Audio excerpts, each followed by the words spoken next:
Where am I at? Okay. Good evening, everyone. Welcome to another episode slash edition slash installment of Free Thinkers. I'm one of your hosts, Q. Nikki somewhere out in these streets. Probably see her soon. Denise is probably on the way too. And I think we got a good show for you. But first, if you haven't been a part of Free Thinkers, we want to remind you this is an open discussion forum and anyone is welcome and invited. All you have to do is go to the Facebook Freethinkers Facebook page and you can click on the link and it'll direct you to Streamyard. If you haven't, well, first of all, before we get to Streamyard, if you haven't joined our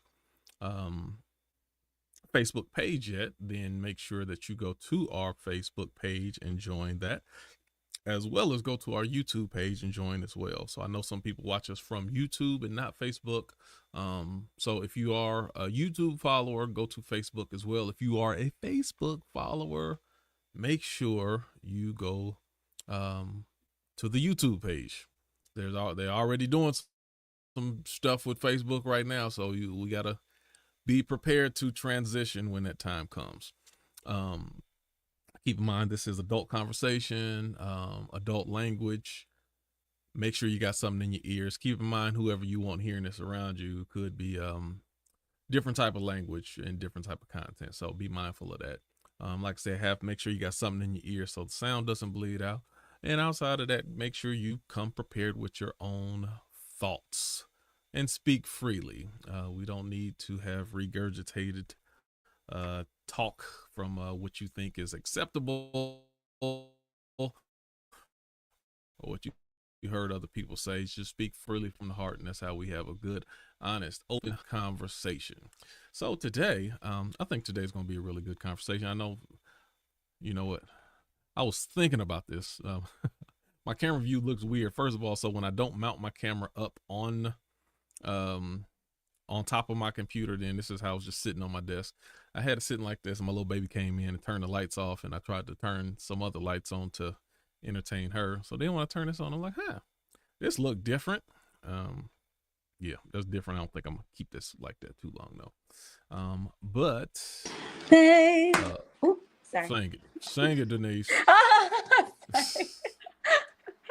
Whatever you were singing. My bad, y'all. I like the lights though, Q. I think you should definitely do a different angle, but the lights, it's a vibe. Yeah, you know, and that's the problem. Like that's cool. Mm-hmm. But if I do it from a different angle, then I don't think you'll see the lights. The whole setup. Yeah. But anyway, yeah, it's starting to get on my nerves, so I probably ain't gonna keep it like this too long anyway. Let me Hi, Rudy. Back up to where it's usually. It's a little bit more doable. I'm about to come on camera. Okay. Hey, good evening, y'all. Good evening, sir. So today we have an interesting conversation. We're going to be talking about the red letters. Now, what I mean by the red letters is oftentimes there's several. I ain't gonna say too many times on Freethinkers, but very many times, ever so often, I should say it like that. We kind of ease into the conversation when it talks about God, the church, the Bible, things of that nature. We don't talk about it a lot, but sometimes we kind of ease into it. But one of the things I thought of, and this is where this first of all, this is my topic. So when I came, you know, whenever I and keep in mind, so whenever somebody proposes a topic, usually the first question is, what made you think about this topic? Where did you, you know, what was your mindset or your thought process behind coming up with this topic? So that's usually the first question I have for anyone who comes up with a topic on Freethinker. So to answer my same question that I usually ask other people, like I said, we touch it a little bit, but not a lot. But we were having different conversations about some of the political climate going on in the last couple of months, and different things socially that's been changing within the climate of America and even the world. And oftentimes I will go back to one of those old phrases that my mom would use.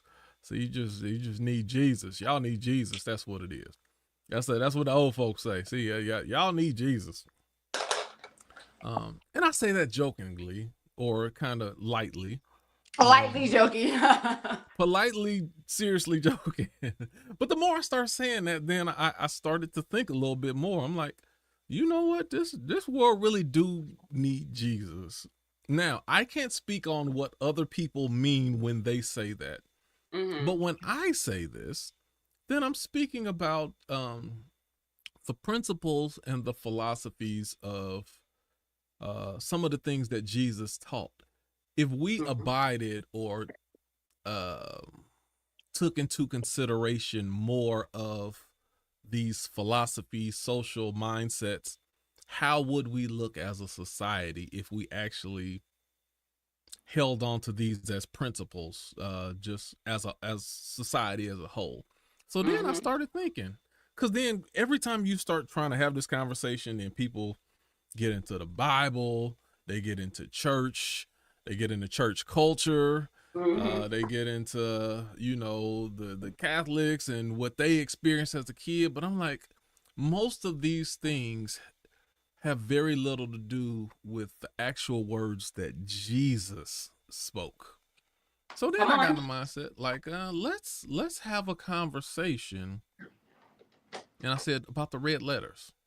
And anybody who's ever read the Bible or been in church, you see a big, huge book with a lot of books in it. And you get to a certain parts of the book and you start seeing these red letters in here. It's like, what are these red letters? And the red letters, what the red letters represents are those are the words of Jesus. They're in red letters. They have them in red. So I said, I want to have a conversation about the red letters, not about the Bible, not about church, about the things that Jesus actually said. So over the next 80 minutes, we're going to have a conversation. Hopefully 80 minutes. I know people going to try to drag this out longer, but I think we can try already know. We're going to try to stay on time with this. But this is what we're going to have a discussion about. So, because I know how these conversations can go, I'm going to be a little bit more stringent, a little bit more strict in our conversation this time, because I don't want this to turn into, this is not going to be a Bible discussion. No, it could be a debate. I want it to be a debate. I want it to be a discussion / debate. But I do not want it to be a debate about the Bible. And I don't want it to be a debate about the church. What I want us to discuss / possibly debate is the social relevance of these sayings, as far as if we adapted these as principles for society, how would our society look? That's why I want the conversation to be. So if there's pushback to it and be like, no, that's we shouldn't follow that anymore, that's perfectly fine. But I want to stick to the red letters and not go back 10,000 years about Moses and all this other stuff. I want to stick to the red letters on this. Otherwise, the conversation will be all over the place, and it won't be, it'll be hard for the viewers as well as ourselves to follow it, because I know how these things can go in 20 different directions. All right. Does that make sense to you, Denise? Yes. Okay. I'll stay on task. Okay, stay on task. Now, what I will do as well, and this is a little bit of my concession. So, in doing these red letters, I had to do a lot more prep work than I would normally do on a Tuesday, to kind of go over, because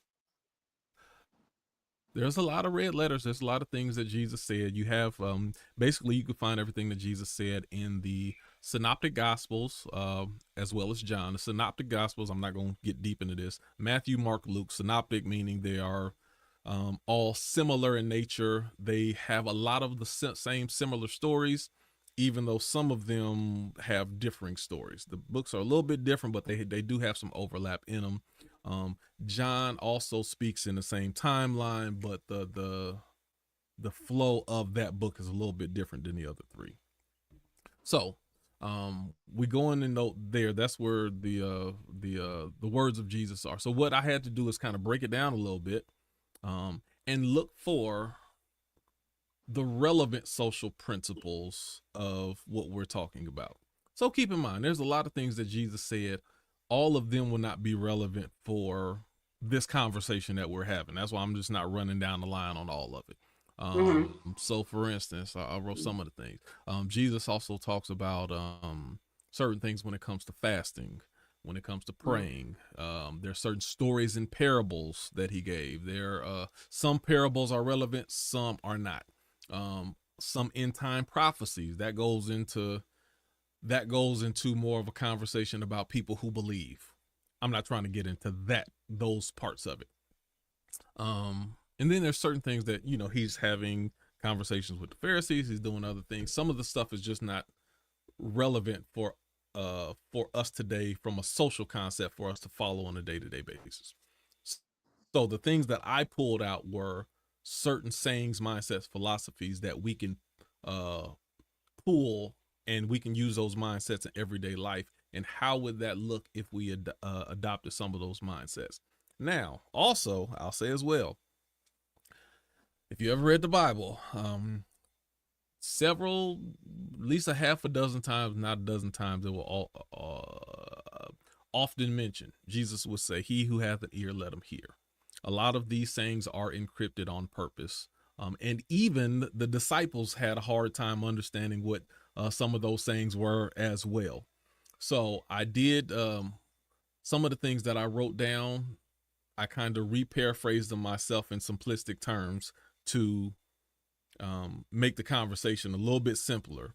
Now, if you disagree with my interpretation of what that scripture or parable meant, then that's open for discussion as well. But we still just going, as long as we stand on the red letters, I don't have an issue with that.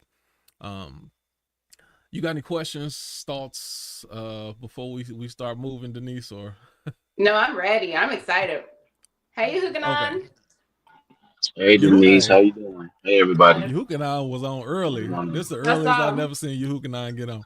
Oh man, if he don't cut out with the just he didn't malarkey. Even 8:05. It was like 8:02. I'm like, he already on. Okay, he ready. He ready. You know what I'm saying? Now, he said the red letters, man. That's all I'm saying. Let me say, so about let's do this. Once we hit about 9:05, I'll start opening up the conversation a little bit more so that I know, Denise, you have been looking at some of the things. If we have other questions about the red letters, or if there's certain scriptures that I didn't talk about that you want to talk about, then we can kind of open it up and go from there a little bit. But I want to make sure we stay on track for the first 2/3 of this. And I realized I went through a good portion of Matthew, and I'm like, oh, this is all we're going to have time for. We'd have to do a part 2 when we're getting into other things. So one of the first things, should I do this one first? No, I'll skip that one for now. So first, when it gets to Matthew, some of not the first, but some of the first things that Jesus was talking about was, biblically, they call it the Beatitudes. This is when he was having a sermon on the mount to the people in that city. And some of the things, I'm going to paraphrase this, some of the things he talks about in the Beatitudes, Matthew 5:3-12. He talks about how it's blessed to be less than in some instances. So he said, blessed are those who mourn, for they'll be comforted. Blessed are meek. Blessed are those who desire to do the right thing. The Bible speaks of righteous. Blessed are the righteousness, but blessed are those who desire to do the right thing. Blessed are those who are merciful, who are pure in heart, who are peacemakers, and even blessed are those who are persecuted for doing good. That's the first element that we talk about when we talk about, hey, these are things that you should desire to do. And some people may see it as weakness, but take it as being blessed. If you are meek, you desire to do the right thing. You're merciful, being pure in heart, being a peacemaker. So my first question is, if we adapt. Hold on, Q. Before you go to the question. Yeah, go ahead. Matthew is sure. Matthew. What y'all want to put that on the screen? Matthew 5:3-12. I'll get it up. Okay, Matthew 5:3-12. Mm-hmm. Okay.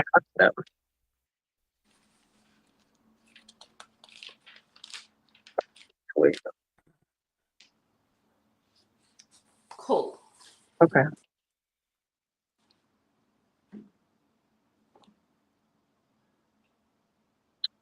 No, it's Matthew 5, 3 through 12. Oh, I'm sorry. Yes, Okay. Matthew Okay. chapter 5, 3 through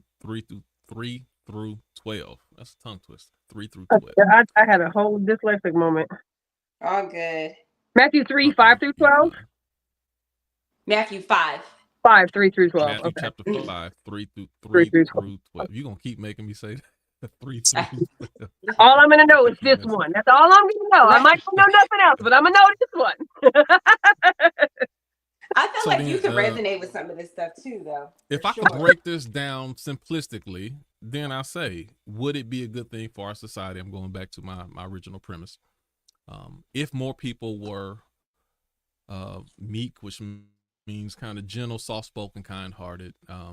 If you were meek, if you desired to do the right thing, merciful, had a pure heart and was a peacemaker, and even those who are willing to be persecuted, that whole MLK stuff, for doing the right thing. How would this society look if we all adapted that principle? I mean, if we all adapted that principle? Or in large majority. I'm just saying society as a whole, if those were things that we put on a top of our priority list, how would that look? Would that be a bad thing? Is that outdated? Is that something that we, some of those elements maybe we shouldn't follow anymore? And we're doing Matthew 5, 3 through 12.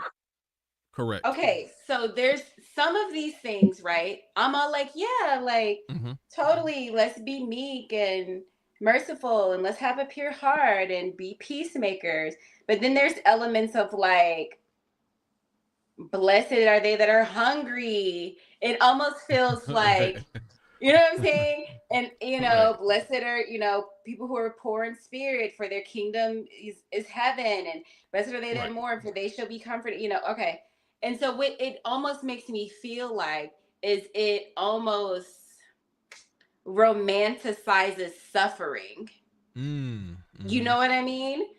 And so that, and I feel like the romanticization of suffering is also things that slave owners use to control us. So it really depends on your interpretation and your intent of the use of these beatitudes. You know what I mean? Correct. Because, of course, on the flip side, somebody could be like, oh yeah, be meek, but their whole intent is to walk all over people. Right. You know what I mean? Right. So, but if it's done in a pure way and not in a way that is perverted, the world would look so much differently. It would look so much differently. It'd be way more peaceful. Yeah. Absolutely. Rudy, Yahukanan, anybody else want to jump in on that? We got a lot of them, so if you feel free to add on or skip or whatever you want to do. Is all up to you.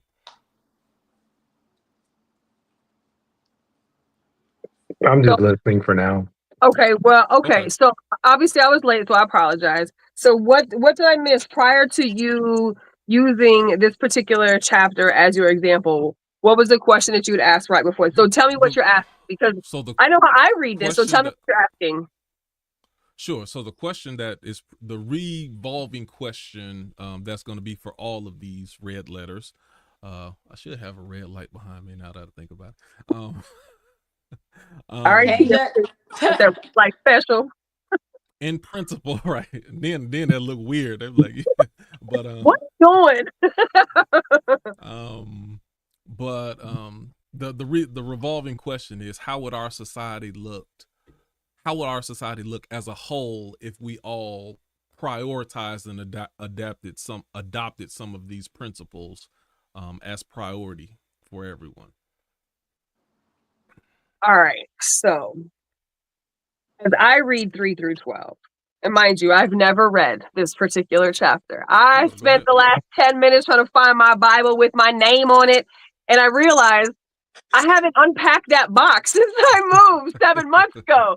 So in my mind, it's still on my table next to my laptop and my old studio. And I'm like, no, you're not in the old studio. So I really wanted to have my Bible in my lap to be able to, easily just look at the same thing that y'all are looking at. And I know people don't believe that I have a Bible, but I do. It literally has my name on it in red letters. Nikki the red letter.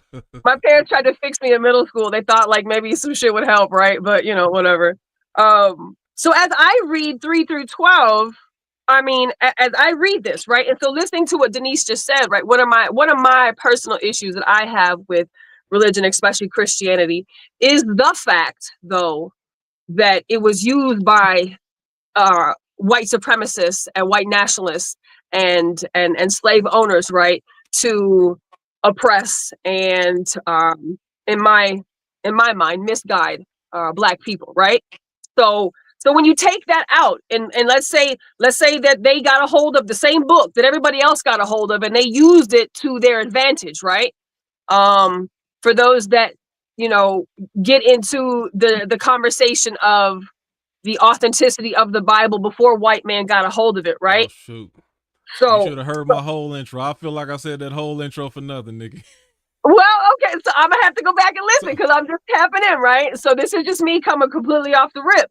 So as I read this 3 through 12, and I look at this not through the eyes of somebody who I feel like uses Christianity as a weapon amongst people. I mean, this seemed like to me the serenity prayer.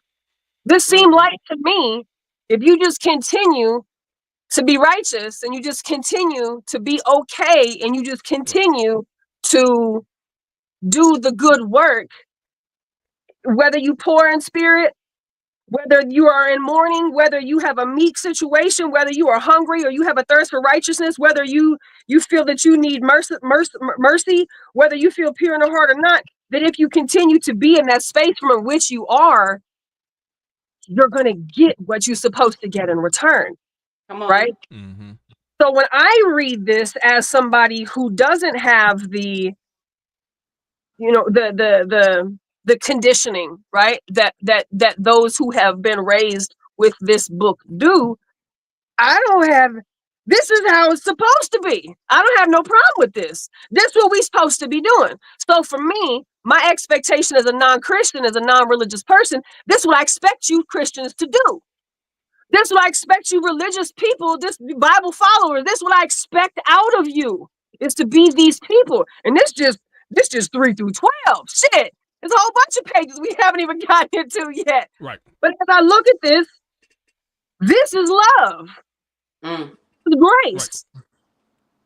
I have no problem with this. But I think that those things, if there wasn't an interference, maybe, right, and say what the words were written as and how they were then taught to people, if there wasn't an interference in between those two, and there wasn't a person at the front of the church who could change whatever the intent was behind every single word that's in that book, this is how we get to heaven, whatever your heaven may be. Right.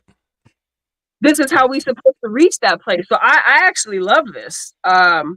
Rejoice and be glad because great is your reward. Yeah, absolutely. I like that. Right. And again, I'll reemphasize what I was saying earlier, and you responded with. So I said we talking about the red letters at surface value. What does that look like to you? Without going into the whole Bible, without going into religion, the church, everything as a whole. If we just focusing in on these letters that Jesus, the philosophy, the mindset, the social instruction that Jesus said through these letters, what would that look like for society if that's something that we took priority in? So that's where we're focusing on. Once we hit about 9:05, then we may open up a little bit more. And also, if there's anybody who wants to talk specifically about any of the red letters that I didn't mention, then we can get into that as well. Q, do you mind if I chime in? Yeah, jump in. So I'm kind of getting a take that everybody is kind of reading that's kind of like maybe a masochistic type of way of. Dude, I don't know that word. What that mean? masochistic, like Harm. you're taking on the pain, like kind of like these did in those times. Okay. Like you take on the pain and humiliation to serve your master. Okay. Right. I think a lot of folks are getting this, are reading it in this way. But so the great spiritual tradition reads it as this way, is that um, happy are those that are sorrowful for their sins. Mm. Right. We live in an age, a culture nowadays where people are saying, live with no regrets. Don't be sorry for anything you've ever done. Wow. And that completely contradicts what Jesus said. Sorry for your sins. Have pity on your sins, because everything else, everything in this world belongs to God. The thing that you have are your sins. Those are the only things you make, and those are the only things you could give to God that He can take away. Mm. Good thought behind that. I like that. Yehuganah, before we jump to the next one, did you want to add anything? Yeah. Is it possible if you can read 3 through 12 really fast? I know it's a Sermon on the Mount. It talks about the blessed are this, that, the third. Okay, I will. Can you? Do you think you can read off? Because I don't have my Bible in front of me right now because I'm driving. So I'll read off the The internet. You got the actual internet. one I from got the internet in my lab. You got the internet in your lab. hold on, Nikki. Hold on, Nikki. I'm trying to drive in. Let me be frank. I don't like Streamyard whatsoever. Can't stand it because I'm not able to do what I need to do when I'm on the sucker. That is true. So whenever I bounce off of it, it kicks me off the stage. That is true. Yeah. That is the one downside I don't like about Streamyard. You got that one, you Okay. Go fast. Go fast, Q. Okay. Go fast. 5. Just read off a few. Blessed are the poor in spirit, for there is the kingdom of heaven. Blessed are those who mourn, for they will be comforted. Blessed are the meek, for they will inherit the earth. Blessed are those who hunger and thirst for righteousness, for they will be filled. Blessed are the merciful, for they will be shown mercy. Blessed are the pure at heart, for they will see God. Blessed are the peacemakers, for they will be called children of God. Blessed are those who are persecuted because of righteousness, for theirs is the kingdom of heaven. Blessed are you when people insult you, persecute you, and falsely say all things of evil against you because of me. Rejoice and be glad, because great is your reward in heaven. For in the same way they persecuted the prophets who were before you. Okay. Can I be heard? Mm-hmm. Yes, sir. We hear you. Am I clear? Yes, sir. Okay, cool. So when we go to You was until you stabilize in regards to I'm breaking up.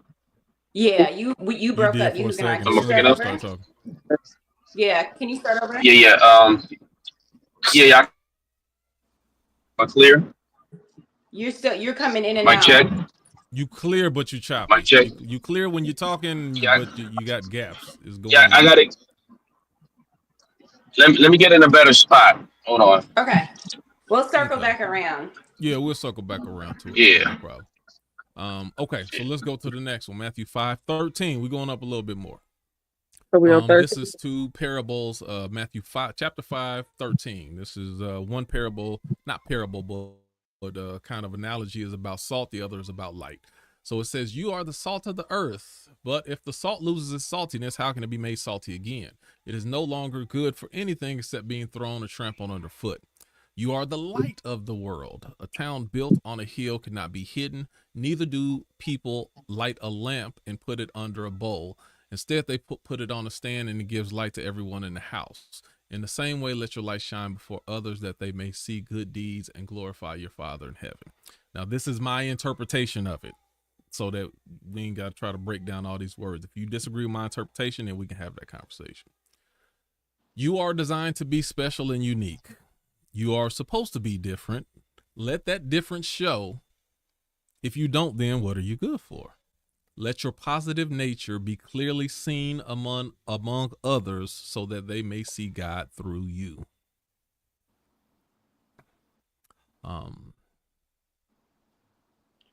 I agree with that 1,000%. Okay. Taking that mindset, and you know what's crazy? I had a revelation about that. I was at a block party once and I met this girl. Her name was Sunday. And she was just so full of light. She's very unique. And me watching her be like brought something out of me where I felt more comfortable being myself and just, you know, like shining my light and just having a good time. And I think when you are being completely yourself and which is basically really just being vulnerable because you're being exactly who you are. You're not afraid of, you know, how you might be treated. So you know, change who you are. You're like saying, this is me. It is what it is. Like, I'm going to be completely myself. It may be quirky. It may be weird. It may, you know, rub people the wrong way, but I'm just going to be exactly who I am. It does open up a space where people feel like they can do the same. And I feel like a lot of issues that people go through when it comes to, not all, but some issues when it comes to like depression and things like that, is where people are, I heard this quote. It was something like, depression is you being tired of pretending to be someone else or something like that. And so I think, you know, with you shining your light, it allows people to shine their light and be themselves. And there's so much freedom and peace that comes with just being like, you know what, I'm taking the mask off. I'm just going to be who I am. I like that.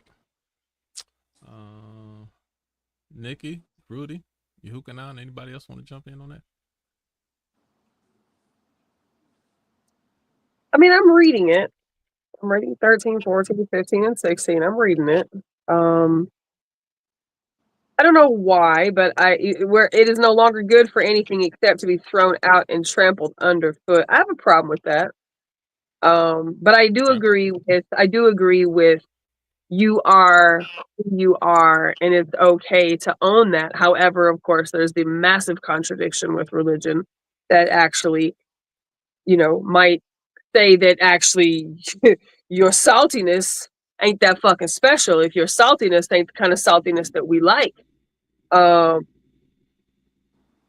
Ultimately, you know, neither do people light a lamp and put it under a bowl. Instead, they put it on a stand and it gives light to everyone in the house. You know, I mean, I think there's a lot. I think there's a lot of things that can be proud to be who you are.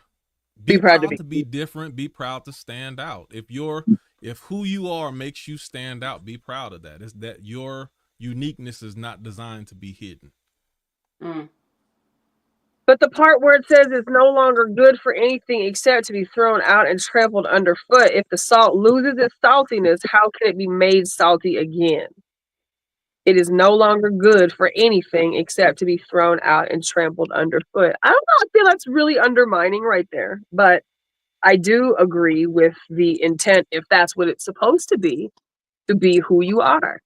Be whoever your whatever makes you special, whatever makes you stand out, be that. And if it is supposed to be your love of God or your love of things that God is supposed to embody, then that behavior, that modeling of that action would absolutely draw people to you because they want to be close to that light too.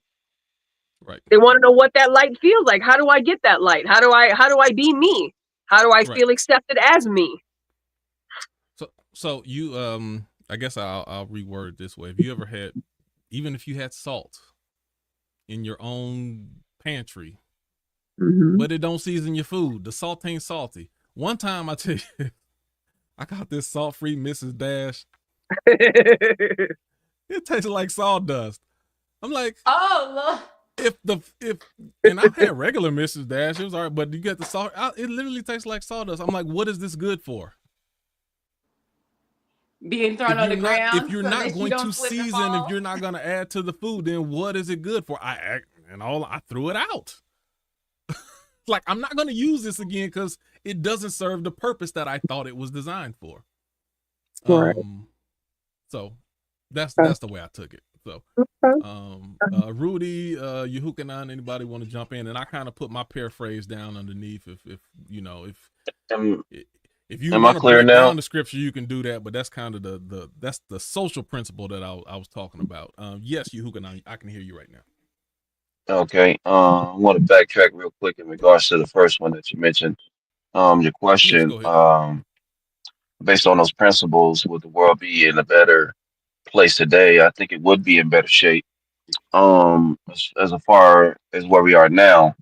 But when you read into the scripture, as far as those passages, he is blessing those people that are already in that position or that have been there, that is looking for some type of hope, or those who are meek, or those who are, I ain't gonna list all of them out, but those type of things tend to be overlooked, simply because there's just too much going on in the world where it's only a sprinkle of that as far as somebody that is meek, or somebody that is poor in spirit, or somebody that is poor, is they tend to be overlooked, but they're Right. already in that position. So And um especially in that day, that's exactly what was going on. They were looked at as nobody. yeah, Right. so it's like, they're for lack of a better term, they're pest or scum or whatnot. So they're not important, like the common people or whatever.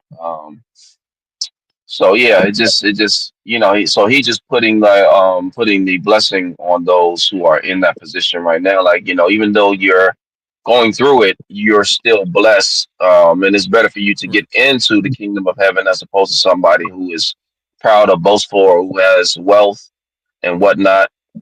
You'll have a better chance of getting in there simply because of the state or the level that you're in right now.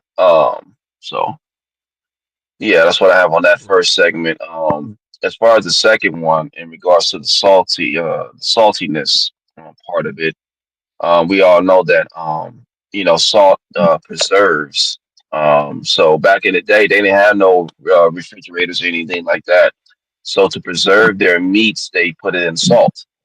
Um, so if you have an act of righteousness or what have you, you are supposed to display that righteousness in a way, because you mentioned something about representing the Most High in the earth, and that is one of the attributes that we have as human beings, as far as representing His characteristic traits, and preserving that righteousness. Like if you see somebody that needs, for example, you know, if they don't have any shirt on their back, you hand them your shirt off your back, or somebody that is sad or whatnot, and you can just give them a hug, or just some I'll say some random act of kindness to show that individual that he still exists, because a lot of people has lost faith as far as him existing because of the rampant of evil in the world.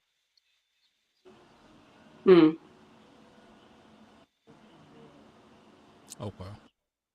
Um. Okay. Got you.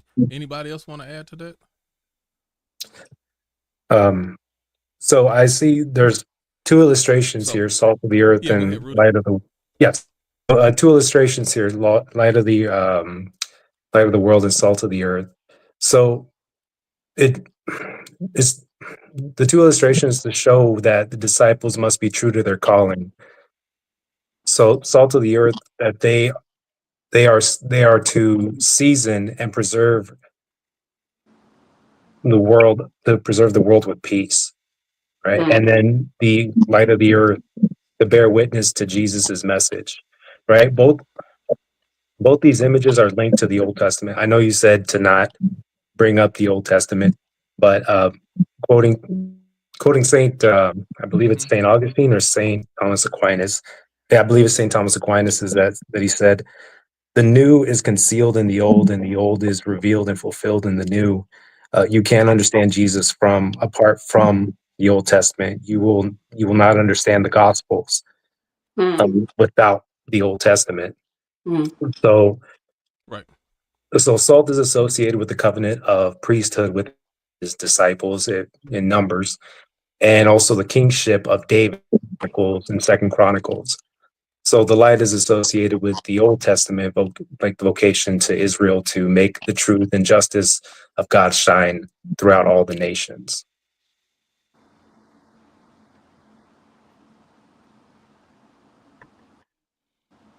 Okay.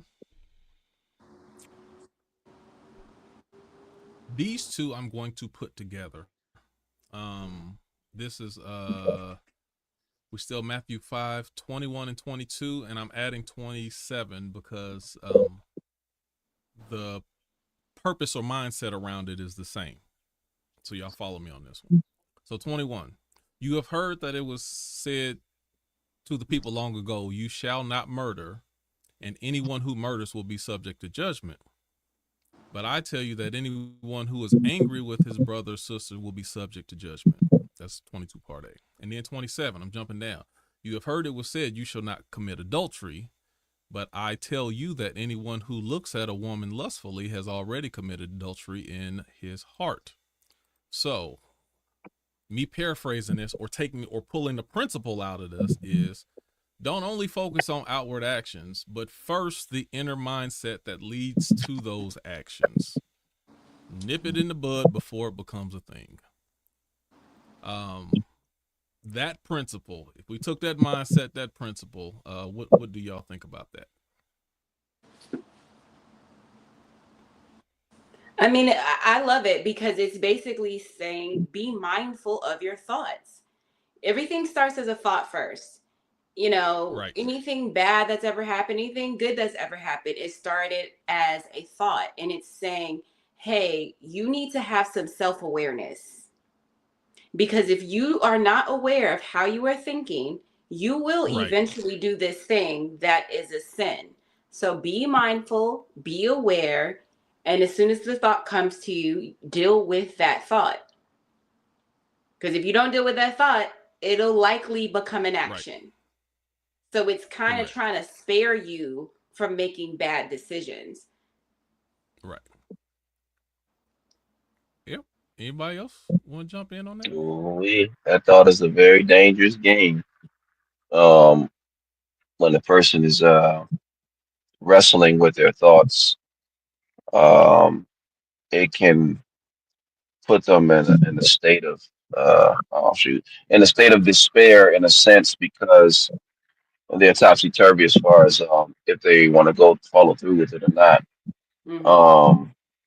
So the word discipline comes to mind as far as like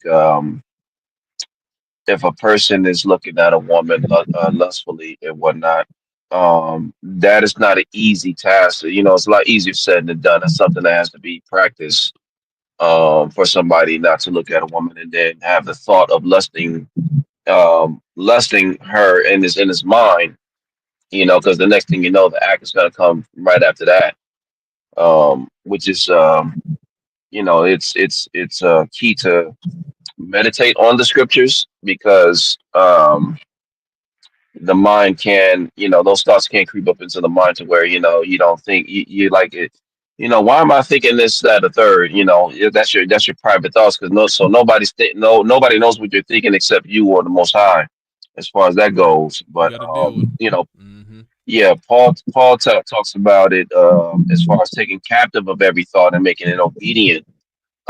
Because you're already going to have those thoughts that's going to trouble you in one form or another. So the discipline and the training to get your mindset to that level, you know, it's tough to do, but once you do it, it can elevate you to spiritual heights. But it's not an easy task.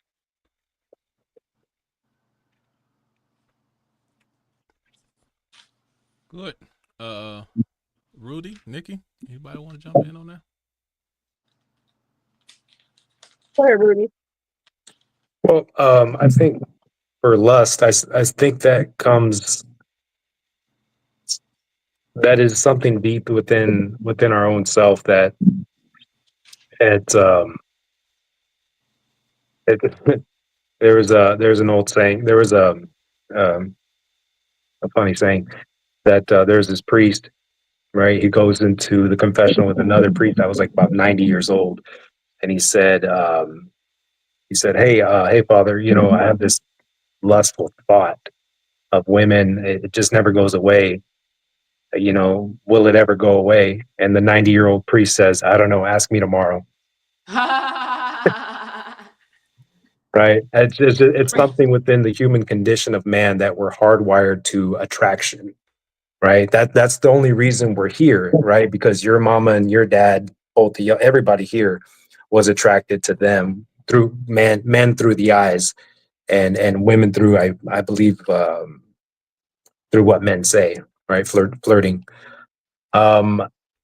But the thing is that it's always been rampant. I mean, you could even read it in all parts of the Bible, especially in the Old Testament with King David, King Solomon, and the patriarchs. They all had multiple wives. God never condoned it, but they just did what they wanted to do. Right. And that's something that men to this day struggle, especially now with the advent of social media. Men can just feast their eyes with not only women from here to Maine, but also the plethora of pornography. Yeah. And that's something that men struggle with. And it's so something accessible. that so many apps. They're so accessible, so many apps. Exactly. You just type it in, whatever you think of, it's gonna be something there. And it's free, Yeah. And it's free. And it's free. You know how much I used to have to pay back in the day for that? I remember when I was younger, I used to ask my spiritual mentor, why is it such a big deal if I lust over a woman, just by looking at her? I'm not harming her. And he says, well, you just took something that was created in the image of God and you just created an object for your own affection, whether that be your own your own self-gratification, or even if you go and pursued her just to gain something from her. That is true. And also what I get from this scripture, especially when it talks about I tell you, whoever looks lustfully at a woman has already created adultery. And paraphrasing that also is, don't think you better than the next person just because you haven't committed the act that they have. Because you're still thinking it. There's a lot of stuff that you haven't. Don't put your nose up at somebody because they actually failed to something that you actually have thought of or had the desire to do yourself. That don't make you any better. And that goes to a deeper conversation about all people being sinful, or all people have shortcomings, whether you can clearly see what those shortcomings are or whether they're internal. And that's why I don't let people tell me how good of a person or good of a father, husband, or how honest and committed I am. Like, look, the same thing you mad at him for, I got those same. I have the potential to do those same things. Now I consider myself thankful that I have put different steps or blocks in front of me that keeps me from falling into potential pitfalls. But I ain't no better than nobody else. I can fall at any time. I let people know that all the time, especially when people start thinking, oh, you're such a good man. The same. But not the rest of them guys who dog. No, I have a dog mentality up in here too. That ain't changed. Just because I don't say it don't mean I don't think it. So yeah, nobody needs to be put on the pedestal. Nobody needs to be dragged to the mud. That's one of the ways I interpret that. Can I read something real quick on verse 528? This is a footnote in regards to looking at a woman lustfully. Because when I study the scriptures, I don't look at it at the surface level anymore. I do look at the surface level, but I go beyond that. So I'm gonna read this really quick. So it says, and this is regarding verse Matthew chapter 5, verse 28. So this is what it says. It says, whereas the law merely said, you shall not commit adultery, Jesus demanded, you shall not want to commit adultery. Many ancient Jewish moralists condemned lust. Some later rabbis even compare extreme lust to adultery. Jesus' warning here develops the context of the prohibition against adultery in the law. The seventh commandment prohibited adultery, but the 10th commandment warned that one should not even covet one neighbor's wife. That's Exodus 20:17 and Deuteronomy 5:21. Jesus uses here the same verb as in the standard Greek translation of the 10th commandment.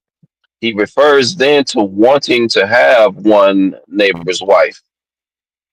The principle, of course, extends beyond Jesus' illustration, applying to both genders and to single people, coveting one who might be someone else's spouse someday. So back during that time, a lot of men had, wives or whatnot. So to covet or lust after another woman, that would be considered adultery because that's another man's wife. But to go further past that, a potential wife, even looking at somebody's potential wife, you don't look at her in a lustful way because that can be somebody else's wife as well. But I just wanted to give you some insight on the context of verse 528 as far as like how they saw it in their day, and why he applied it there. Yeah. On some levels, yeah, I agree with principles. On some levels, on others, this is one I don't know if it would work for me in modern day. Like, why? You tell me don't even look. If you tell me don't even look, man, shoot, I might explode. I don't know about all that. I think that's too hard. It didn't say don't look. It said don't lust. Well, that's what I'm looking for. Well, that means if you like stargazing at the woman, if you stargazing at the woman, like absolutely. If you just staring at her, and these thoughts start to pop into your head, then yeah, you are lusting at that point. Yeah, what's up? That's one I don't know about. You supposed to gouge your eyes out at that moment. The book also say the very next thing you supposed to do is gouge them fucking eyes out, because it is better for you to lose one part of your body than to throw the whole thing into hell, baby. So I'm trying to figure out why I don't see a whole bunch of one-eyed, cockeyed ass people running around here, because I know a whole lot of cheating ass Christians. I know a whole lot of cheating ass religious folk. If this what we talk about down here. No, okay, hold on, Nikki. This is what we're talking. Hold on, time out. This is what we're talking about. Some of these things, I'm not telling you to go by them. I'm saying, are they still relevant? Do you take issue with some of them? And don't go the whole Christian route about what I see people doing. Is this something that we should all follow, or something that we should all have a mindset of? I just spoke right here on the mindset of me not even looking at a woman. I don't know if that's going to be beneficial for me. You tell me you call me a Bible treasonist, whatever. I'm just saying I ain't there. And not only am I not there, I don't feel wrong for even looking the way that I do, or I don't feel that there should be a need for me to change. So that's one of those. These are one of the red letters that I'm kind of gray on that one. I don't know about it, and I'm okay being gray about it. But so this is where the grayness and the ambiguity of Nikki, the Bible becomes a challenge. Go, Nikki. Do what? Feel free to go. Feel free to go. I'm just saying.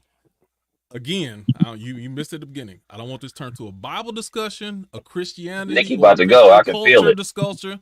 I want this to be just purely off of not what Christians should do. If this right here was something that, if this principle were to apply to society today, all across the board to society, if society followed this principle, would we be better off, or do you see some holes in just the principle of it itself, not the people who say that they're supposed to practice it? That's where I want you to go with that. I don't even know if you can separate the two. That's what we've been doing so far. We've been doing pretty good so far with it. But I think that only works to its. I think that only works in the favor of those that follow this, right? This doesn't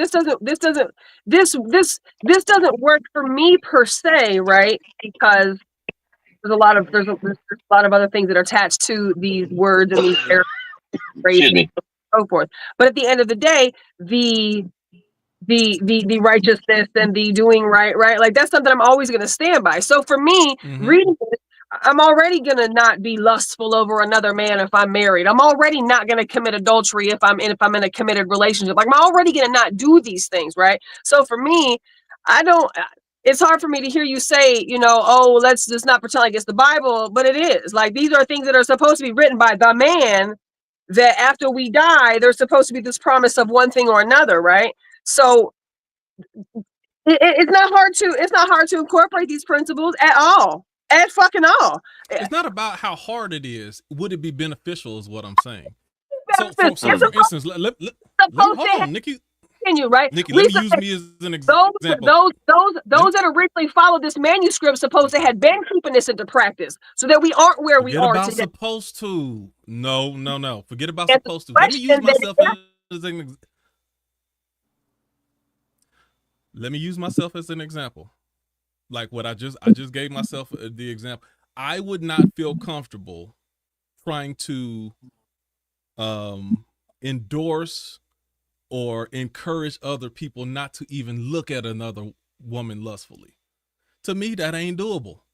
And to me, that's not something that I would strive for myself. Those are red letters that I say, yeah, I know Jesus said them, but I ain't there yet. I'm just giving you an example of how I'm giving you an example of the feedback that I'm giving, objective feedback that I'm giving based upon how I'm looking at these red letters. That's all. I'm trying to get you in that same mindset instead of trying to take it real broad, and I just want you to stay right there. So reading those same things that you said, using that same example, why would it be discouraged, or why would it be discouraged to not look after somebody lustfully? Like, why can't someone just be attractive and we leave it at that? Like, why can't this just be a good looking man or a good looking woman or man? I don't think it's realistic in my opinion. I think it's very realistic. I think it's about what you practice and what your principles are. I think it's absolutely realistic. So okay, that was the answer I was looking for. So me and you differ on this philosophical principle. That's all I was looking for. Me and you Denise, I got a question. You agree with the red letter? I don't. Yes, Okay. Denise. I know you've been waiting to say something. Go ahead. Because now I gotta ask this question. Because Your tongue's on fire. Yeah, I'm not. I want to know what your definition of lust is, because for me, I can see a dude and think he is, oh my God, beautiful, right? Beautiful, right. Gorgeous, right? Like, ooh, right? He's fine, and not want to have sex with him. At so all. My question is, like, when man, I was gonna have a question for you. So, go ahead. I see on average 20 women a day that I'd like to have sex with. So hold on. My question. Then you lusted. My question is, when you yes, I am. I'm sorry, Denise. Finish it. When you see an attractive woman, is your default setting sex? Is it attractive sex? Like, is that how that works? More than not. Depending on is that your question? How she walks. That's my question. What type of dress she got on. Okay. Denise. Wearing the thong. It depends. There's little things that make a difference that turn on my sexual antennas. Them antennas. Hey, can y'all hear me? Mm-hmm. Yeah, we can hear you. Go ahead. Okay. Denise, you're the one in the pink, right? Okay. Got a question for you. Are men and women the same?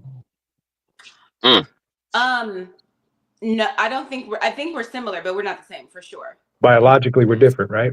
Right. So biologically, we have different sex. Our goals of sex are different. So that's why when you see attractiveness, you go, sex. I'll tell you like this in a PG way. Men are like a light switch. It's free thinkers. You ain't got to be PG. That's up to you. Okay. All right. Well, men are like a light switch. My mom might want to see this. Hey, Mom. There you go. Men are like a light switch. Women are like a volume. I like how you put that. Go ahead. Keep going. You're like, on, turn on. Men are that is how we procreate. That is how tens of thousands of years ago in the savannah, when there were 20 women and 2 men, that's how we were able to make a village. Because if you put 100 women on an island with me, that island will grow double. It will. It would. Wow. If I put you on an island with 100 men, it wouldn't double fast enough. It probably somebody get decreased. Men killed. start killing each other. Men start killing each other. Yeah. But you can only produce a child. You can only produce a child in 1 year. Right. Right. I can have 100 kids in a year if I wanted to. Yeah. Well, not if I wanted to, but like if I was like some We kind got of. we got your point. Yeah, We got your point. Yeah. Yeah. We got your point. Biologically, you can. Yeah. If you had 100 wives, you can have 10,000 children in a year. You know, something like that. They ain't Pretty even much, gotta yeah. be wise. You're hooping They ain't gotta on. be wise. You ain't even gotta go that What's deep up? with it. Right. Does your brain do that too? Because I just want to get across the board if that's like most males. You see something attractive, and is it sex? Are there any other steps before that, or is it just attractive sex? I plead the fifth. No, I'm just playing. Yeah, and one of the things that I have to do when I look at a woman that's appealing or attractive is I have to look the other way.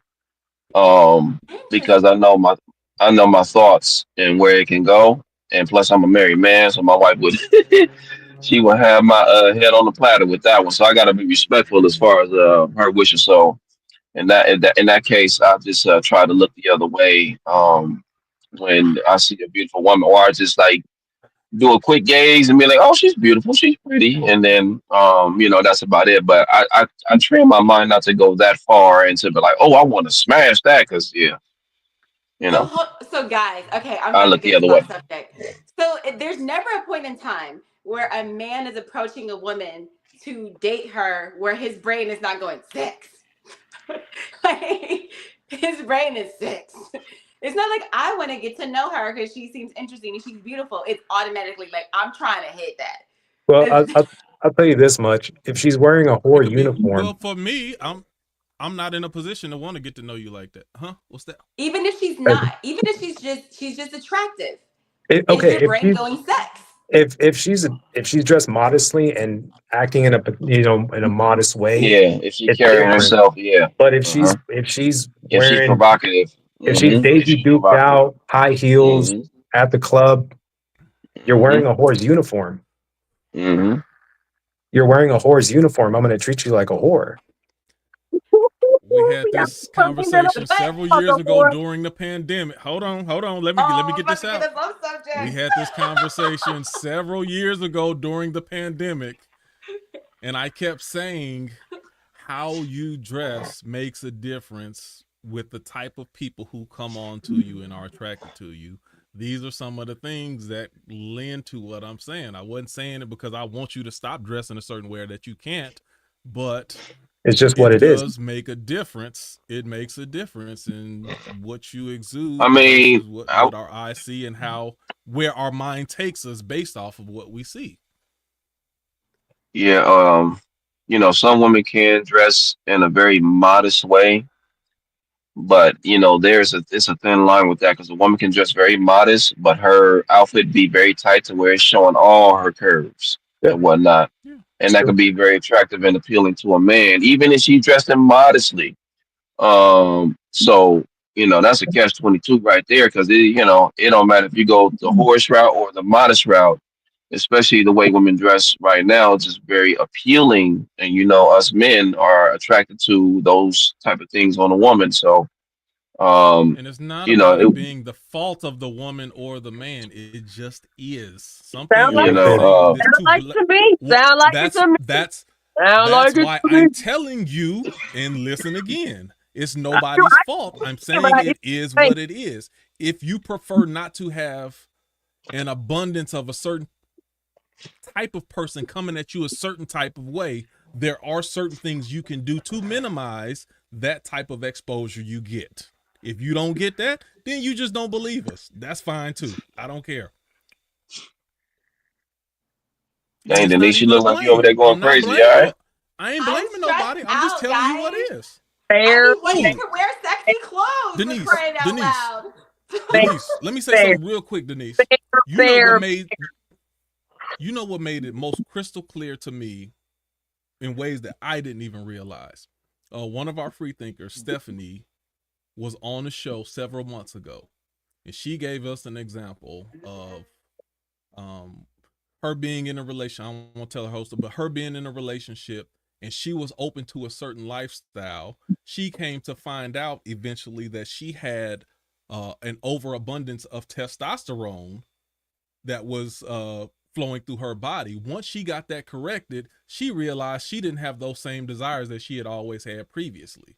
That goes to show that chemically what's going through us plays a major role, and that's something that most women can't understand. She understood it because at one point she was getting too much testosterone, and once that testosterone was gone, then she no longer had those same desires in the same way that she did before. That made it, once I heard that, I was like, wow, that gave clarity to me that I had not previously had. So it don't take y'all much though. Girl, we knew. Even if a chick is dressed modestly, but you can, like, y'all have like laser vision. Y'all can see through baggy clothes anyway. Like, I know this. I have brothers. Like, you guys know how to see through the baggy clothes. So like, does it don't really take y'all much anyway. So what is a woman to do? If a woman wants to be sexy, but not like overtly sexual, like what is she to do? Should I be Why are you being sexy? Hold on, why are you being sexy? I love it. Certain outfits just, they hit hard. Some outfits just hit hard with maybe a little thigh, maybe a little midriff. It just, the woman's body is beautiful. It just is. There's no denying that. The shape of it. Okay, so hold on. So are you saying that women who show a little thigh, it makes showing that part of their body makes them a little more beautiful? I think showing any aspect of yourself that's beautiful is more beautiful. You know what I mean? Like if you're showing these things off and it's beautiful and it's pleasing to look at, it's like if there's a painting and some of it's covered up and then you take some of it off, like there's more painting to look at. Like what I'm saying is like, okay, so see, but this is the hold on. This is the problem though, Denise. yeah. And we already passed the hour. We ain't scratched the surface, but maybe we might touch a couple more, maybe we might. But this is the problem. You like it and you admire it, you see the beauty.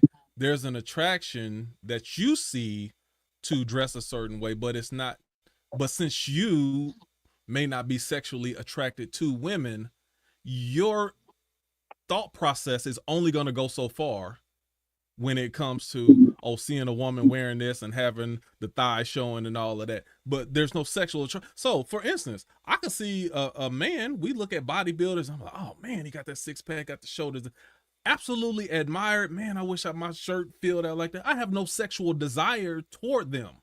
So as far as me looking at another man who's attractive or has a certain physique, the admiration as far as it's going to go for me. Now, a woman or somebody with me can look at the same thing and they be like, tear them up. My mind is never going to go that far, though. So the same thing that you're saying, why you want to get extra sexy and extra beautiful, that's an unfair thing for you to say when your viewpoint of that will only come up to a certain limit. Why is it unfair? But ours, like, our limit will go past yours because we are sexually attracted to women. Does that make sense? Am I speaking you make sense. Like, I don't think it's anything wrong with men being sexually attracted to women because they're beautiful. Like, whether they show clothes or not, like, it's just it's a nature thing. But for me, like, the reason why I'm asking these things is because if I'm thinking about like being on the scene and potentially getting approached, like, am I putting myself in a situation to only be viewed a certain way depending on what I wore that day? You understand what I'm saying?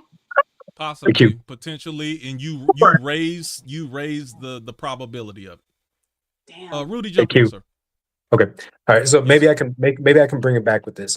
So this dysfunction of lust is something that is deep down inside of us that I believe Christ was talking. And in Jeremiah 31:31, it does state that the days are surely coming, says the Lord, when I will make a new covenant with the house of Israel and no longer teach, but I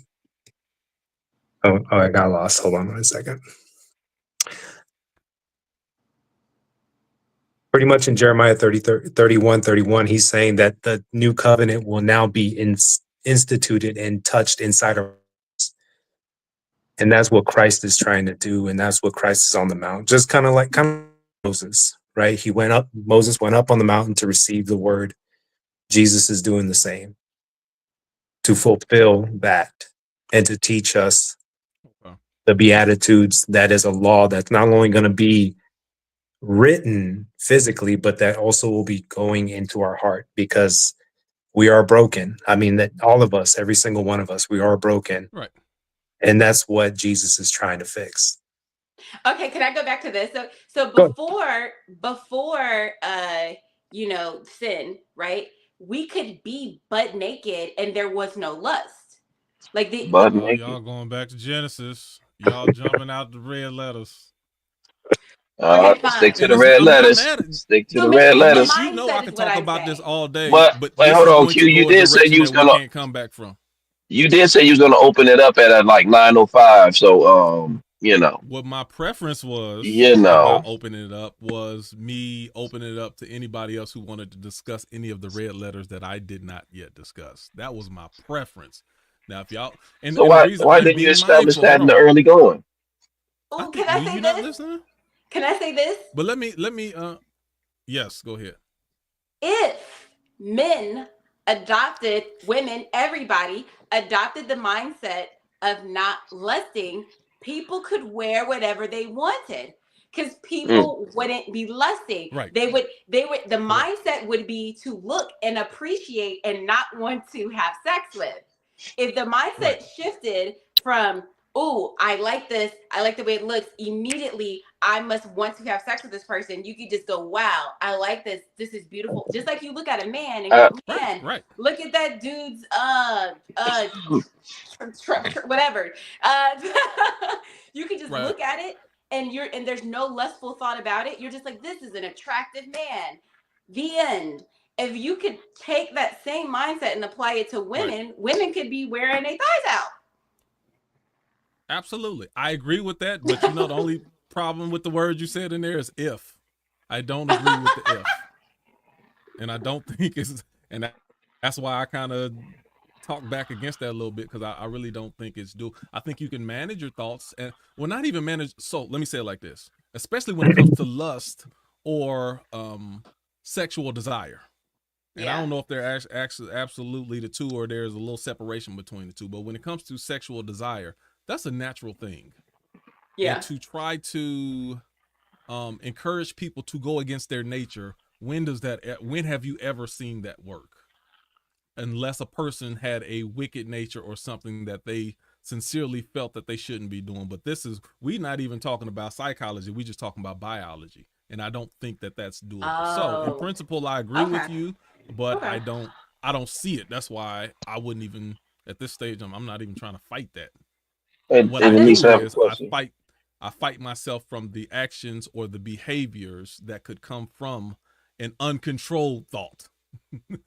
I have a lot of thoughts, but I keep those thoughts in captivity. I keep those thoughts in a secure place to where I still have control over those thoughts, and that's the best I can do. Can I ask this question? Do you feel like when you see a woman that you're attracted to, that you lust after, do you feel like your body is reacting before your mind, or your mind is reacting before your body?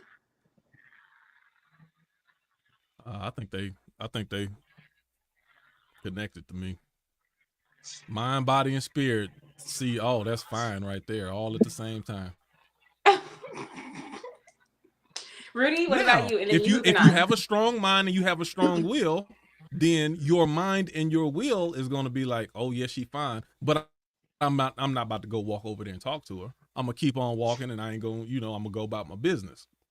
Well, I'm not talking about the actual act of going over. I'm just saying, like, your body is reacting to wanting to have sex, or is your mind doing this first? For me, it's all one and the same. It's all at the same time. Well, you mentioned something about everything becomes a thought before it turns into action. So I would say it'll be the mind first, because the eyes is connected to the head. So if us men see an attractive, a beautiful woman and whatnot, and the thought would be planted into the head to go to the next step, based on what we see. So my take on that would be, or my position would be, the mind first and then the body. Rudy. And let me say this too. Because you said biology. Let me give myself too. credit. That's why I said it. Let me give myself credit. I said I see 20 women a day that I'd like to have sex with. I probably see 200-300 women. Yeah, a you day did say that. now. You I did know, say but that. I'm saying my point is every woman that I see, that's not what I'm thinking. But there is a healthy portion of women that I see that I think that. Out of 300 women that I may see in a day, then I may think that about 20 of them. Out of the 10%, basically, is what you're saying, of the women that you see, were you attracted to 10%? Which is why you wanted to have sex with 20? Thank you. Good question. No. I may have been attracted to 40 or 50%. Every woman that I see who's beautiful or something about them is not something. All beauty is not of a sexual nature. I could see somebody's eyes. I could see someone's hair. I could see someone just the way that they carry themselves, and it could be an admiration, but it's not always of a sexual nature.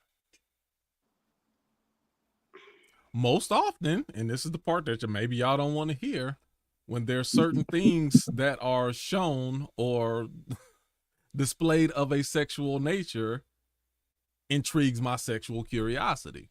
So that goes back to the showing the thighs, and some people can't help it. If you got a fat ass and I like ass, then okay, maybe you can't even help that. You could be totally covered up, and then that's something that I see that I'm attracted to. And you might not be able to do anything about that, but sometimes they are. Sometimes there's people who I can say this for a fact. There's some people that I wouldn't be attracted to if they were just wearing regular clothes. But since they're not wearing regular clothes, and like Rudy said, they're wearing their uniform, I look at. Can I ask a question for the floor? Sure. May I put a question out there on the table? Yeah. So when the opposites attract, and there's a level of attraction there, and the dating phase or whatnot, what is the primary goal when there's a dating phase? Like what is the end game per se when the two people that are attracted to one another go out on a date and whatnot? What is the end game there when they go on a date? I think it's situational. For me, like right now, I mean, it always has been. I've always wanted to date to find my ultimate mate so that I can be married. Like the primary focus wasn't I want to have sex with this person, because if that's the case, I don't even need to go on it. Women don't need to go on a date to have sex with a man. Mm-hmm. They could just be like, hey buddy, what are you doing right now? They're very easy. We just learned they're very, very easy. They're a light switch. Yeah, my primary goal is marriage if I'm going on a date.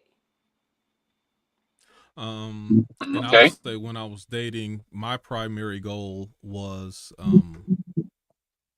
to have a good time, to make a connection. It always didn't have to lead into dating or marriage or something permanent, but making a connection, having a good time, and also learning about myself. There's many people that I will meet that supposedly all of them except for one is going to actually be the one. So it's not my job to just be like, are you the one? Are you the one? Are you the one? Let's have a good time. Let me learn something about you. Maybe I can make a friend in the process. Maybe I can learn more things about myself that will better prepare me for the person when I do meet that one. So let me work on my conversation. Let me learn from a multitude. Maybe this person is not the person that's for me, but this is the perfect opportunity for me to learn more about women, about their nature, about things that they like and that they dislike. I can learn more about women overall. I can learn more about myself as far as what I do like, what I don't like. Maybe, I'm on a date and the girl on her phone too much. You know what? No, I'm gonna need somebody who knows how to focus in on a date. Or maybe someone who, there can be a million different things. It will teach you what you like and what you don't like. So when you meet that person, then you don't have to do a whole lot of guessing as far as you'll know better who you are which gives you a better representation to the person you're supposed to be with. Just it's a learning experience. Have fun, learn, and you grow relationships in the process. That relationship, if you be genuine and authentic, that relationship will do what it's supposed to do. Whether you might end up being friends with that person, you may find out this is not what I want in a person. It's all learning experiences. But make sure you take those opportunities to learn those things. You don't want to learn that with the person that you think you want to be with. That's where all that disappointment comes from. And then you found somebody who you thought was Mr. or Mrs. Right, and you found out that they weren't. Why did you find that out? Why did it take you 8 months into the relationship to find that out? Because you wasted opportunities with other people to find out more about yourselves and your likes and dislikes. Yeah, that or you wanted it to be them so bad that you just overlooked a lot of who they actually were versus trying to get to know them as a person and versus trying to know them as how you could potentially be my spouse. Right. And is finding a spouse a higher priority than understanding who you are? Who the person is or who I am? No, who you are, who I am. Some people, let me rephrase this. Some people are so busy looking for a spouse that they haven't taken the time to find out who they are, what they want, what they desire, what they want their relationship to look like. True. You didn't even do self-growth or self-reflection. And what you wanted at 25 may not be what you want at 35. Have you reevaluated? I'm gonna do a class on this. You ain't no teacher. Man, I was spitting. Well, my sister said I feel my health coming. That's one of the church sayings that the reason why I asked that question is because a lot of the times when the person is dating, or when two people are dating and whatnot, there's a level of attraction there. Sex creeps up into the picture a lot faster than one may expect, even though they have a set goal in mind. It usually comes down to that. So, we talk about how we have this deep level of lust inside of us and whatnot. So, if there's a level of attractiveness there, you find something attractive about each other, and then you spend those nights cuddling or whatever and whatnot. Unless you have the willpower or the discipline to do so, a lot of the time sex creep up in there a lot faster than normal, which can cloud things when you don't get to know the person. As far as like stretching it out to however many long it takes for you to know that individual before you make that decision if you're going to marry that person or not. So that's why I asked that question. And I'll say this on the side note. We might try to throw a couple more in and we get in time. But I'll say this on the side note. If I take all the relationships I ever had, even from high school up until now, some of the most fondest memories or connections of relationships I had were people I didn't have sex with.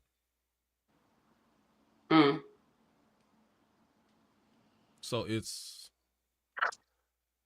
we're giving it to you blunt, raw, and honest. But if you try to break it down that simplistic, you'll still miss men again, because we're not. We are simple, but it's not simple in the way that you think.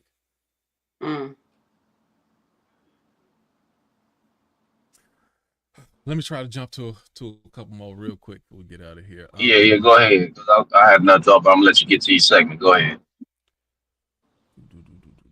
I just feel like Nikki's over there stewing, like a little pot that's like, like the thing is like doing this right here, and then it's like, and it's just not. So we barely we had a good conversation. We barely scratched the surface. There's so much more. But even if we touched on 2 or 3, it ain't like we could save that for another part 2 next week. If y'all want to go ahead and keep going with this, then let's go. Go ahead, Nikki. What you thinking?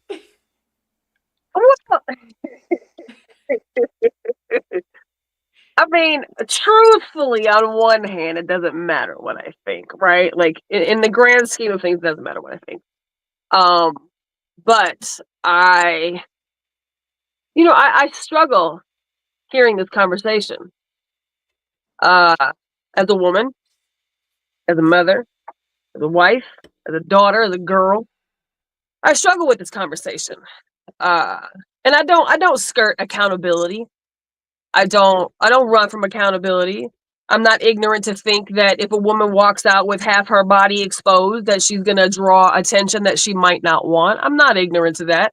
Y'all ain't never seen me half-ass fucking naked out in public ever. I'm always clothed. You know, I'm always clothed. So the whore uniform is a little bit comical to me, right? Because words are intentional, and for that to be given on to a woman simply because a man can't control his own eyeballs, that's a problem for me. And we've had this conversation numerous of times throughout the years, and this is where we have had some of the greatest fucking heated debates, is in, you know, the appearance of a woman and the attention that may receive based on who's looking, right? One thing doesn't justify another. But, you know, certainly there are obvious things that are obvious, right? Like, we're not fucking dumb. We know that if you half naked, girl, you don't get some fucking, some creatures after you, right? But I also always like to believe, because I'm a solid person, and I know that you're not supposed to expect you out of another soul. I know this, right? I always like to believe, since I am a solid person, and I can control certain things within my spirit, to where it isn't even an issue, that I would expect that there are those that can do the same in return, right?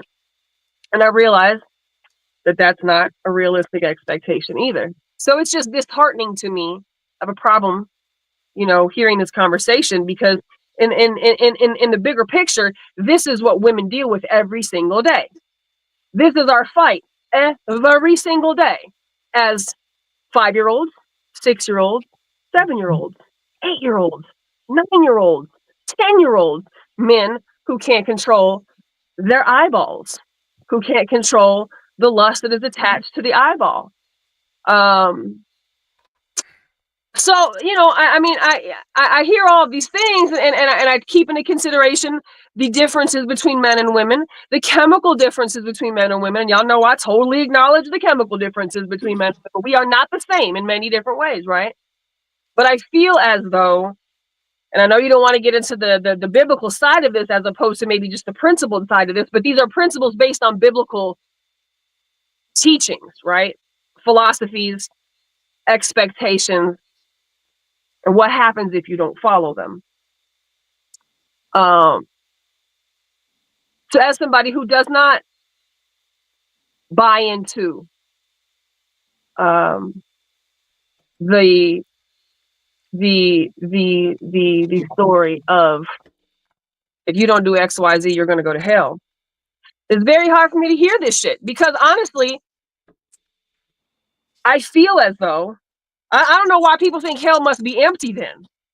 I don't know who people think is in there, but it's going to be overcrowded if that's really and truly where people are supposed to go, right? Would containing your lust be beneficial for society? Of course. And I'm sure that most men probably do, because they're not behind bars for sexual assault and rape and, you know, things like that, right? But why is it so hard? Why is it so hard to be? Why is it so hard? Yeah. And where was it taught that it was okay? Where was it taught that? And so, and this is conversation, obviously, for, you know, multiple conversations to be had, and we're probably never going to come down to a place where I'm going to accept that response that anybody is going to give me, because I know automatically where my brain goes. Yeah. But it's you know, ultimately though, ultimately would that same passage that was given work in today's society? It would be wonderful if it worked in today's society. I've never had a problem with the 12 steps of the Bible, right? Like, I've never had a problem with the commandments. I've never had a problem with do right, right comes in return. I've never questioned what maybe the initial thoughts were behind, if we do these things as a people, then, you know, we'll have this beautiful godlike place, right? And then people say, oh, well, you know, free will and man and woo, woo, woo. But I really feel like that's a cop-out a lot of times. I feel like it's a very cheap cop-out frequently to justify bad behavior, to justify weak behavior, to justify piss poor behavior. And in this particular phrase, it's unto women, right? Mm. Once again.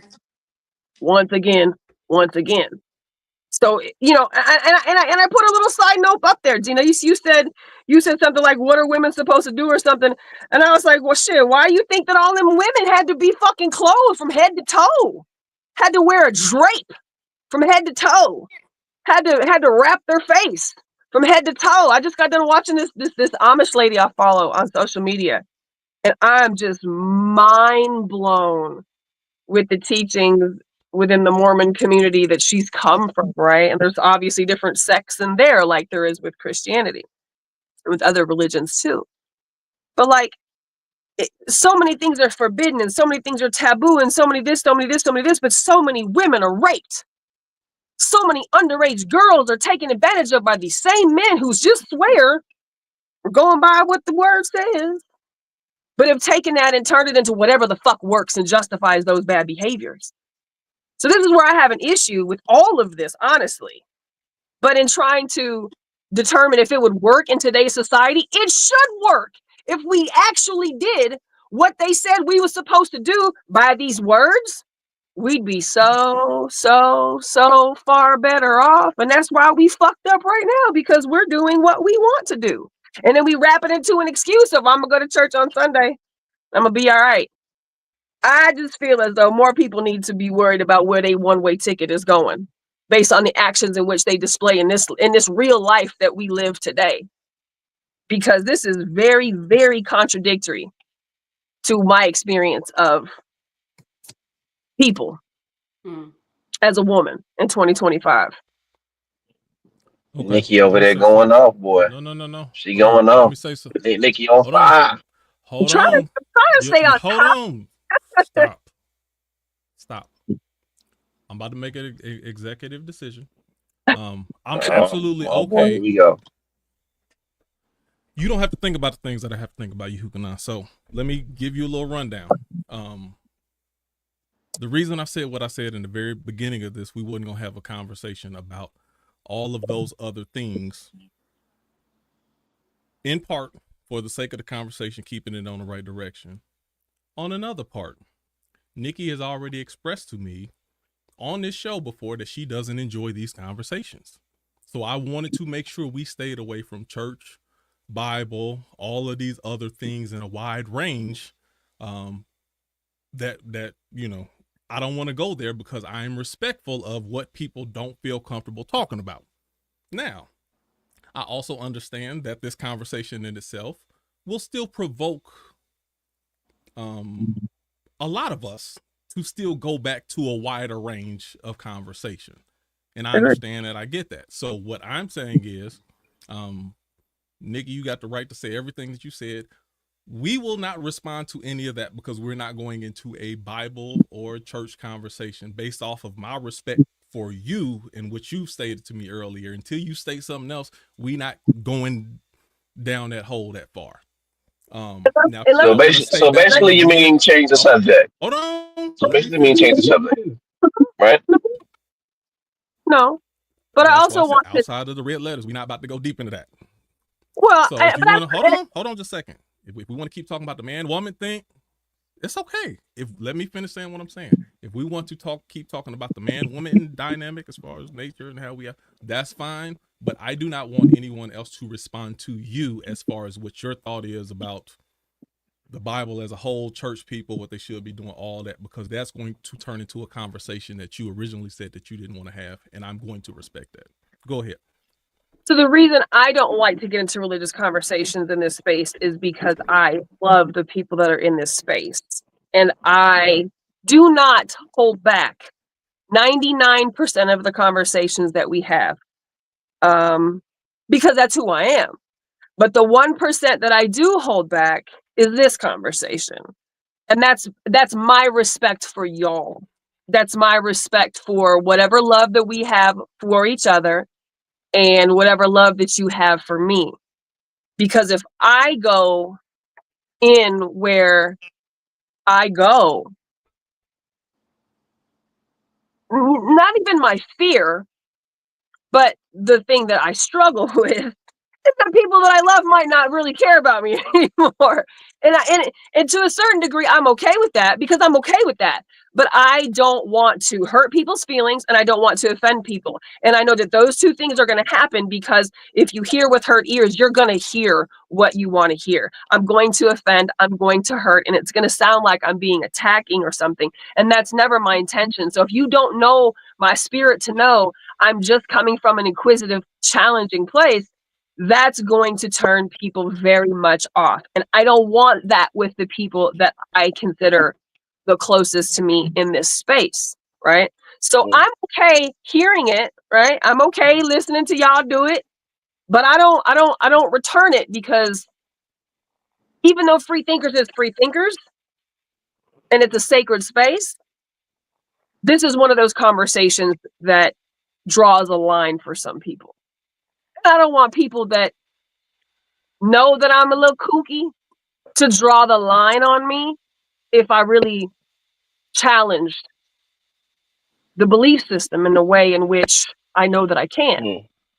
So it's not because I'm not comfortable discussing it. It's not because I'm not comfortable discussing it because I'm not knowledgeable, because y'all know I'm not knowledgeable in this, right? I'm literally coming from a straight ignorant space, which makes it the cleanest, most neutral place to come from. I'm not brainwashed with thoughts and feelings and positions. So I'm okay talking about it.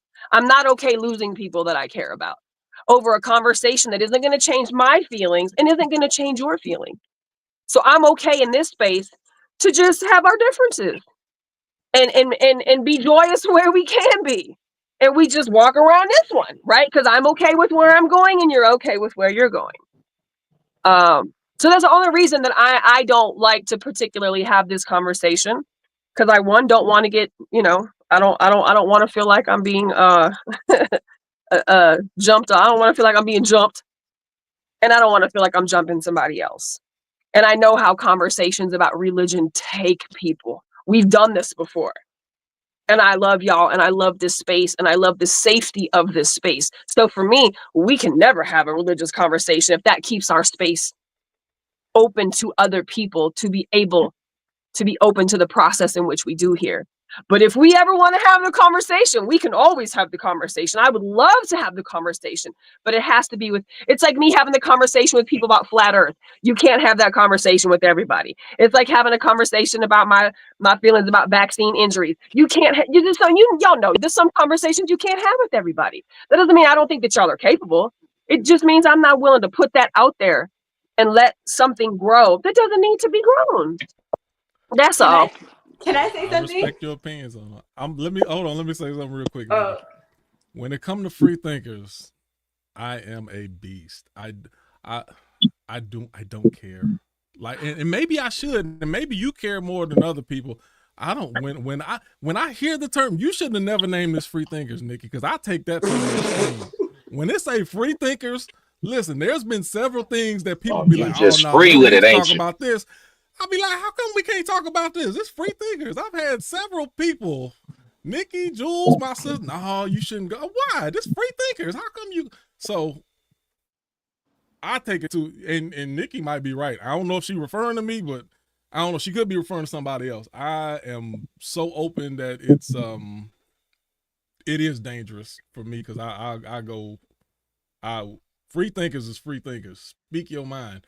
Denise, what you got? Also do this, but you and I also do this, and you and I can do this safely. Right. We can have That's why you probably truer than me, because some people be to the left, and I'll be like, well, they might be back next year, they might not. So it's still free thinkers. That's my whole point. It's still free thinkers. Anything less than that, and if it's not free thinkers, I don't want to do it. Or we gonna rename it. We're not gonna rename it. Call it, put a little mostly free thinkers, whatever. that's my thing. Like, I come to free thinkers to challenge thought. Like, I am not I say this all the time. Like, I'm not attached to like everything the Bible says is absolutely true. And if anybody says anything against any Christian, then like I just don't care. And you know, sometimes when I say I don't care, I feel like, Nikki, you take that as me dismissing your whole entire like argument as like, oh, I just don't care. But it's just like it doesn't bother me for us to go back and forth and exchange ideas about it. It's not going to be like, at the end of the day, I'm not attached to religion like other people are, in the sense that they can't hear, like, I can't hear somebody say, I don't believe that.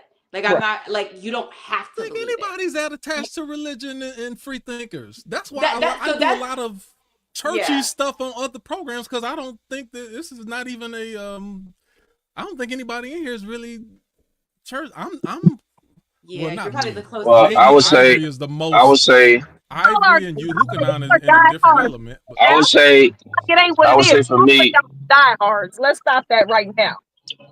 I would say I'm not too. Just disagree. Hold on, this whole thing happened because I just Yo, disagreed with the scripture. hold on, We hold went on. down the scripture. I was like, I disagree with that.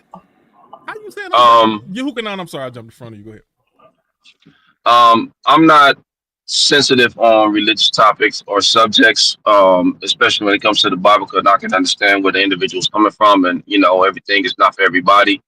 And I know what religion is and what it can do to you know, individuals. So if we get into a space like this and whatnot, and Nikki's expressing her thoughts, you know, I have no problem with that. That's her opinion. That's, you know, that's the way she sees it. And a lot of people do question the Bible and don't think that is okay, but it is okay to question the Bible, because a lot of stuff in there may seem a bit contradictory or confusion or whatever the case may be.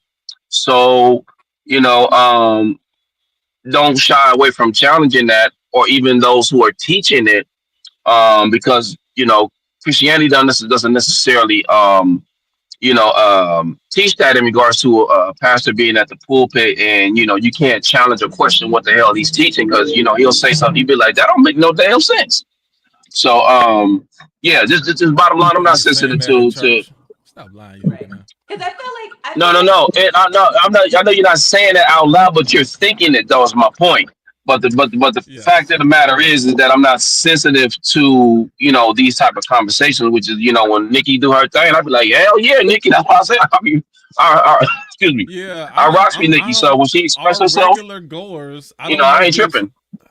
I don't know who's hardcore like that. For the regular people who attend free thinkers, I don't know who's hardcore like that. Me either. I feel like, Nikki, I feel like if you're not on the show, right, and you're not challenging Christianity, if there's no one here to challenge it in the way that you are, what are we doing? Like, it's not free thinkers anymore. If you know what I'm saying? Like, if people are going to get like, yeah, we get into heated conversations, yeah, it gets heated, but if I don't think anyone's losing a friendship over this. No one ever disrespects each other. You know what I'm saying? We might get a little loud here and there. We might get a little passionate. But there's never, to me, there's never been a conversation that it got to the point in free thinkers that we can't continue to be friends afterwards because we don't agree. So I don't want that to stop you from having the conversation. If you don't want to have the conversation because for other reasons, but you don't know what, you're not going to lose a friendship because you don't agree with the Bible, because you don't like the way Christians carry themselves, because you think that people contradict themselves. You're not going to lose a friend for that. Like, at least for me, you're not. No, let me say, I don't talk about this for the reasons that I stated previously. Right. When I go on my other show, do a 4-part series, get pastors on and challenge Christianity. Mm-hmm. If you ain't seen it, I go back and challenge Christianity against and with other pastors. So for me to say that I won't challenge, that's what I do. I don't do it on this platform out of respect for what was said. But I'm like, I'm gonna have a conversation.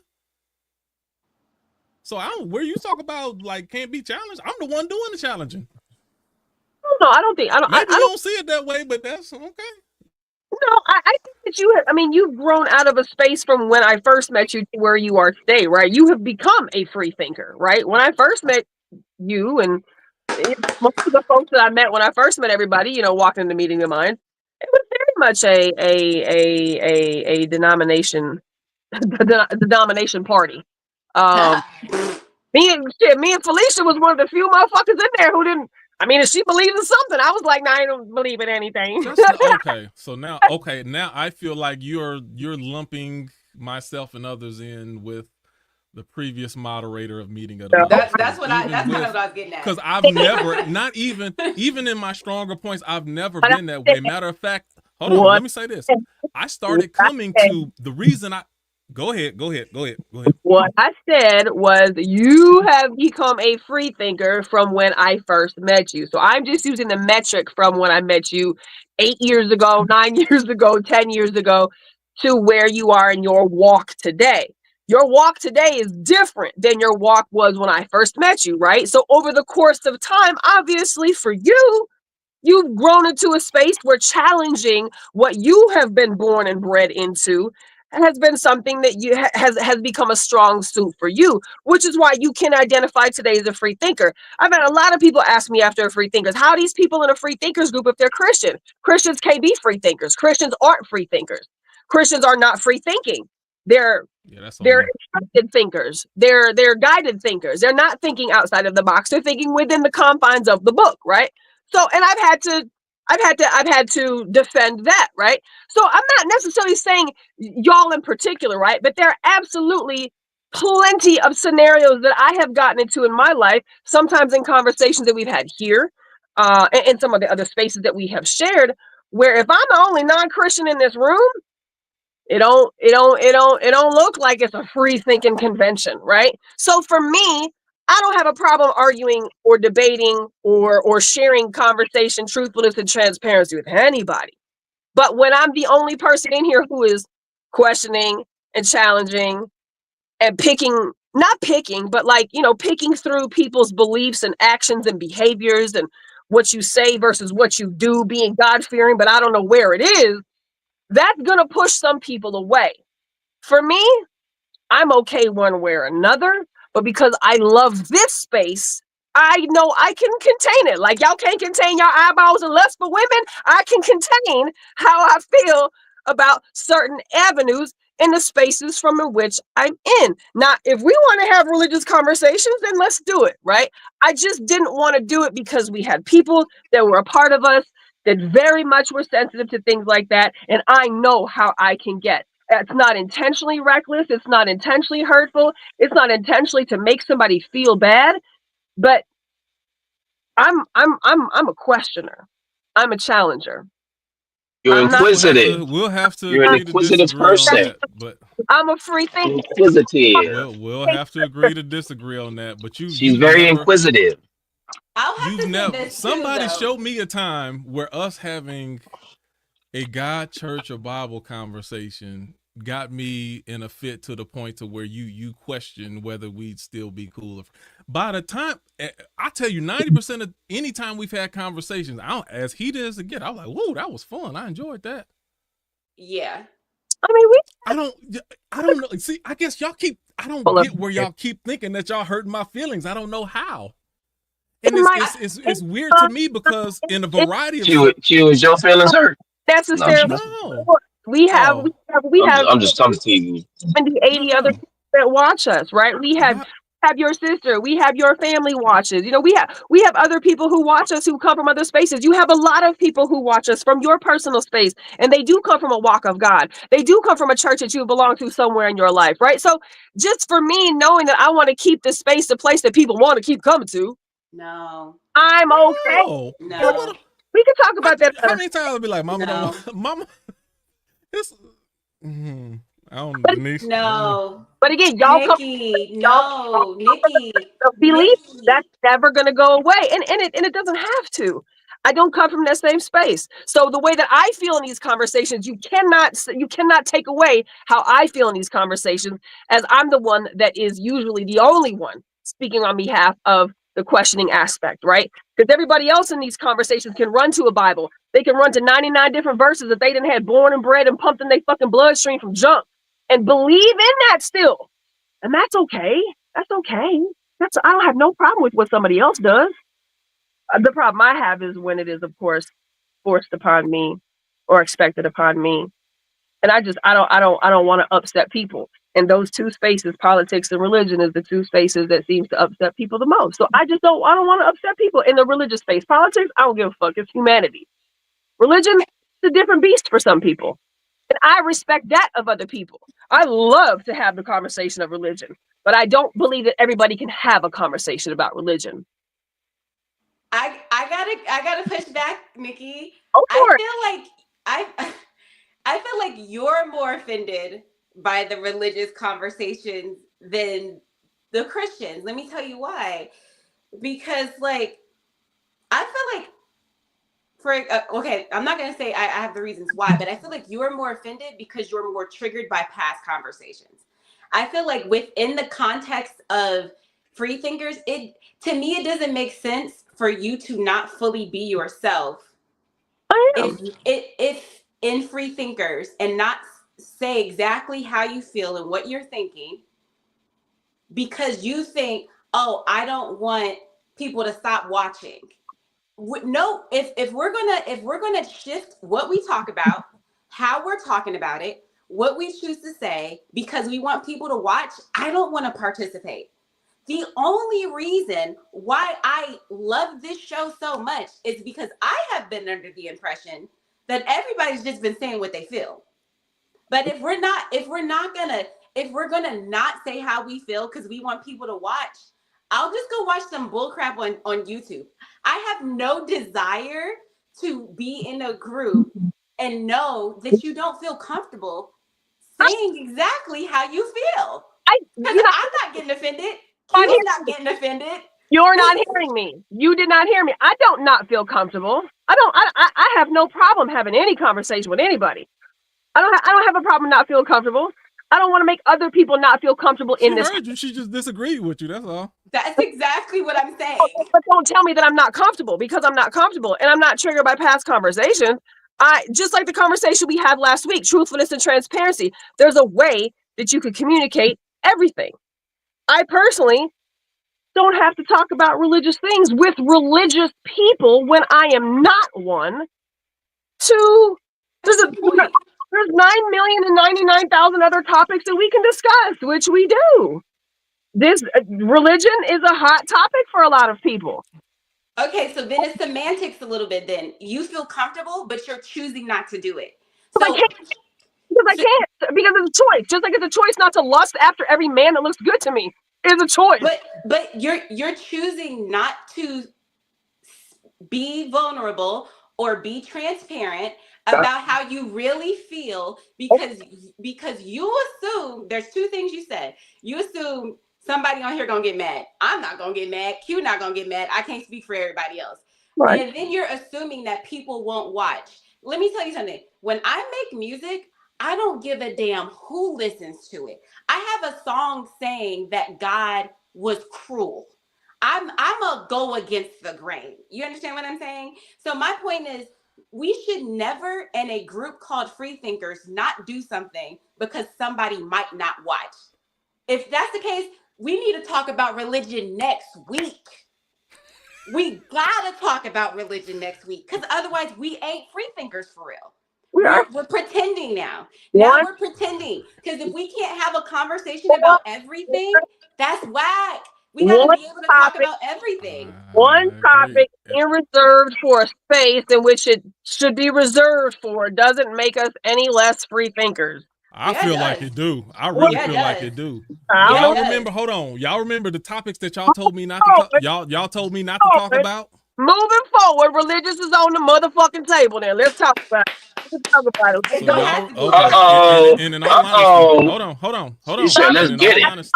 I love you in advance. Let's get it.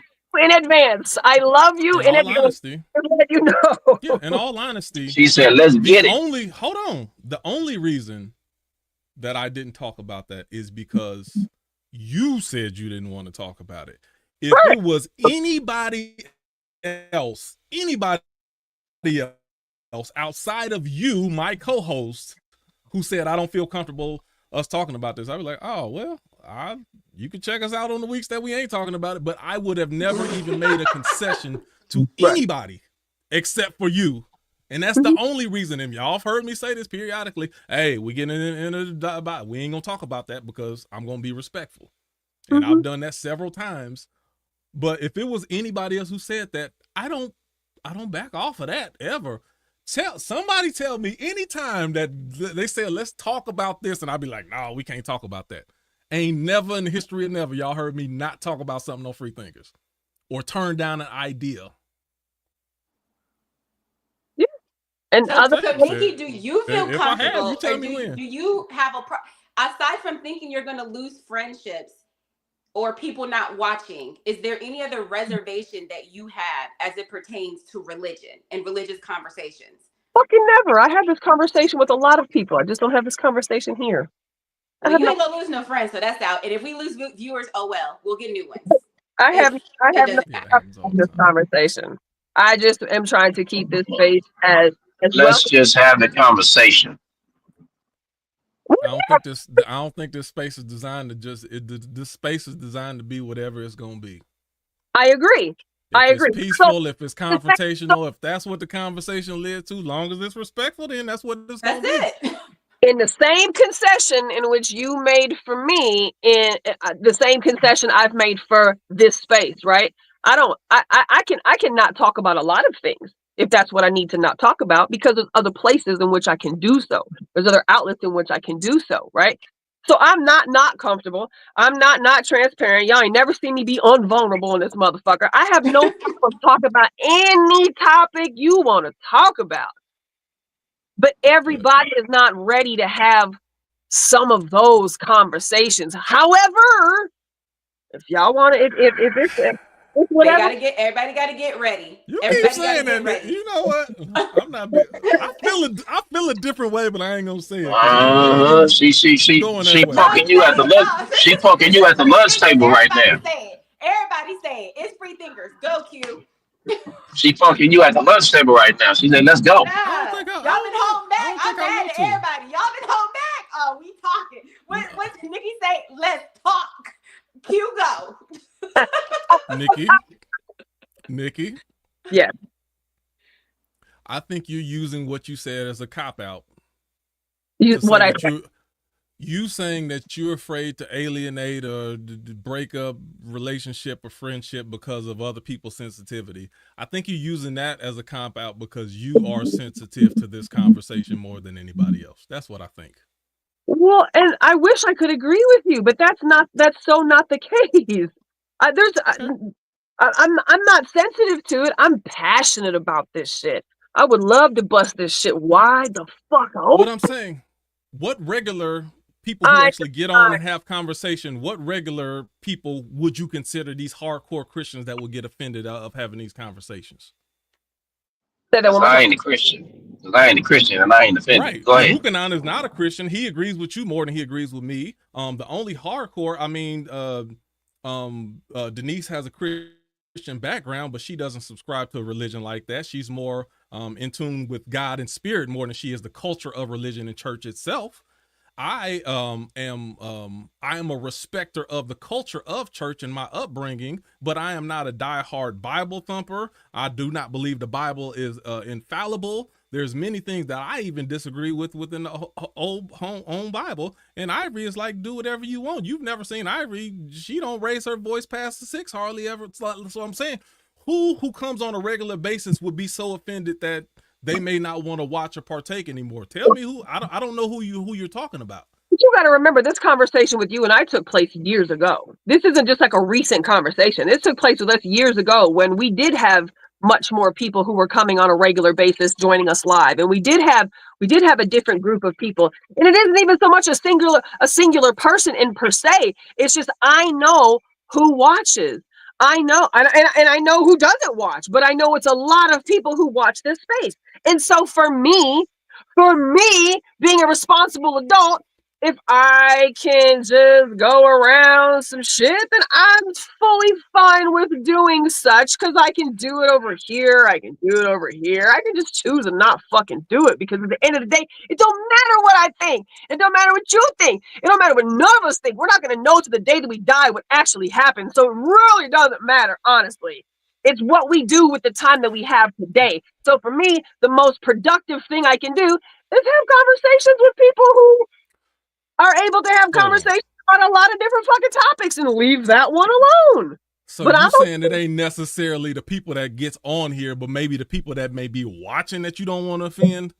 At that time when we had the conversation, there was certainly some people who, you know, were in mind when having that thought across mind. But as is that don't make no sense to me. When have we ever gave 2 cents about the opinions of people who watched? I don't even care about the people who come on here, let alone the people who watching. Oh, so you don't care about me now? Is that what it is? Is that what we to the doing? point that I'm gonna change the conversation? Not at all. Man, I ain't coming back no more. Not even a little bit. Care about what you hurt my feelings, man. People's experience of do here is we never cater our conversations to what people listeners watch. Forget the people on we don't cater to, let alone the people who just bystanders and watching. They don't even count to me. The algorithm, you know, Facebook already shadow banned and doing all that. I don't even pay attention to that stuff. If you like it, when people see me in the street saying that they watch my shows, I appreciate that. I ain't even know as many people watch us as they do because of the way they shadow ban us all the time. But, oh well, that never plays a part in the type of conversations and what I say. The only thing that I cater is I hold back on my language. If y'all ever see me in person, I'm a cuss like a sailor because I ain't on these airwaves. But the content of what I say, I do not pull back on that. I am so glad Smack said what he said. Do you remember how Free Thinkers was born? Do you remember what the nature of that conversation? And it wasn't a conversation. It was a bitch in my face, screaming in my face. Her interpretation of the Tower of Babel and me asking questions about this shit. You remember that Free Thinkers was born. That's not Free Thinkers, Nikki. What, Denise? That's not hold on, Thinkers, Denise. I have a question, Denise. What did I say? Hold on. Let me ask a question. Denise, what did I say about 13 minutes ago? I said, I think you're trying to plug me in with the previous moderator from Meeting of the Minds, and that is not the same. I just got done saying that, and you proved my point.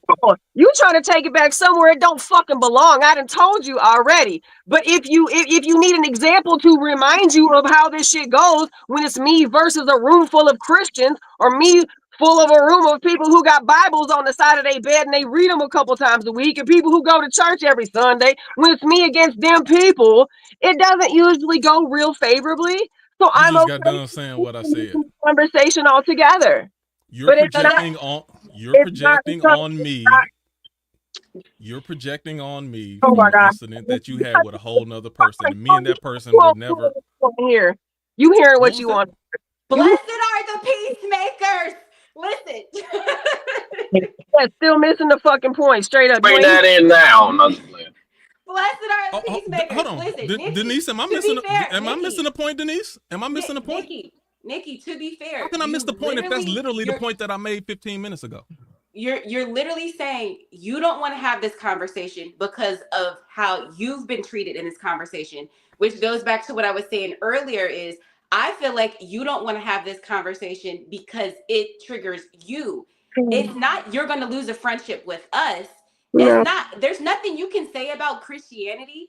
You could tell me Christianity is shit and all Christians are shit, and I would let you rock out. I am me at the end of the day. I have a relationship with God at the end of the day. Whoever feels however they feel about that, that's okay.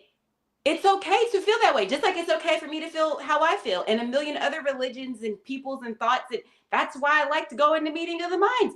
I was so overjoyed when I found out Felicia was a Satanist. I was like, wow, she's here and she's willing to have this conversation. Like, we got all kind of representation up in here. That's cool. I was like, this is crazy. We got the Muslim dude. We got the Hotep dude. We got the Christian. I thought it was dope. I'm like, yeah. Like, if we're not going to have all these different thought process, then we just need to be in an echo chamber. I don't want to be in an echo chamber. I can't learn in an echo chamber. I need you to be here to say the things that you're saying. I need people who feel exactly how you feel to have this conversation about Christianity. Because if you're not going to be the representation of how you feel, then there's a whole group of people who ain't being represented, and then there's a whole conversation that we ain't having that we could have. And like that, I don't want to do that. Like, I want us to have the conversations, and they're going to be tough. Nobody's going to be cursing each other out. Like, nobody's disrespecting each other. We will get passionate. We will get loud, but no one's intent is to hurt anybody in the conversation. So I'm not understanding what the problem is. Let me look. If you're already there, I can't explain. explain. Already there, then let's go and go all the way here. If you want to have, I feel that I feel, Nikki, that the conversation you want to have is not the conversation that we often have when we talk about church or religion. Now, let me say this. A part of that issue is there's, to you, I believe that you feel that it's all one and the same. That's why oftentimes I hear you, and you usually go to a place often that I'm not interested in, or that usually I don't make topics out of. So you do have conversation about scripture itself. You have conversation about church culture, church history. You have conversation about the historical church, even in my instance, more the Black church, and that the importance of it, the church when it comes to us as a Black social unit. These are all different conversations and all different lanes. So sometimes if we're having a conversation about the culture of the Black church, and then you talking about, well, why Christians are hypocrites and they think we go to hell, those are two different things. I know you feel that they may all be one and the same, but there's so many different facets of a conversation. So if you would want to talk about why Christians are hypocrites and why they say certain people are going to hell and why they play big sin, little sin, and some of the talking points that I hear you express a desire to get feedback for, we can have those specific conversations and we can stay on point with that. When it comes to other things that I'm usually interested in, when it comes to just culture or different aspects of it, I may try to read you. You may think I'm not listening to you, but I'm like, yeah, that's a whole different lane. But I think I'm more nuanced just because I follow a lot of different areas when it comes to the Bible, and I separate scripture itself from church culture, from pastors and leadership, a lot of different things. There's a lot of different conversations. So if you ever want to have a specific conversation, not about, well, let's talk about God and the Christian. No, let's talk about the concept of heaven and hell. Who's going, who's staying, who came up with that concept? How do we judge sin, and how do we put people in hell? We can have those conversations as long as that's a topic that we're talking about we're going to have.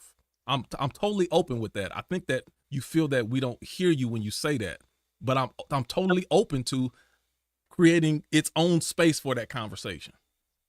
Right. I agree, because I feel like, honestly, Nikki, as we went through the red letters, I feel like you're actually aligned with the teachings of the Bible. What you're not aligned with is the people who claim to be aligned with the teachings of the Bible and their lack of application. I agree. I've always thought that. I agree. And that's a whole thing in itself, which I would not mind delving into at all. Like, and I'm there's okay. so much nuance. Well, let's unpack it then. Religion is off the table. We can talk about religion. I'm down for it. I've always been down for it. It is what it is. Let's unpack it then. Let's get to it. Let's get to work. Ain't got a problem. So here's the question, though. I think religion might be too vague. If you specifically want to talk about Christianity, we need to say we're talking about Christianity, because religion will end up going so many different places if we just do religion. Now, if we want to start religion and then slowly break off into other and make it a whole series, we can do that. But it's like, again, because us having a conversation about religion is not us having a conversation about the church and church culture. That's a subsect of something that's way broader. So if we had conversations in the past about religion, and you start talking about, well, why church people do that, that has that really don't have anything to do with what we're talking about.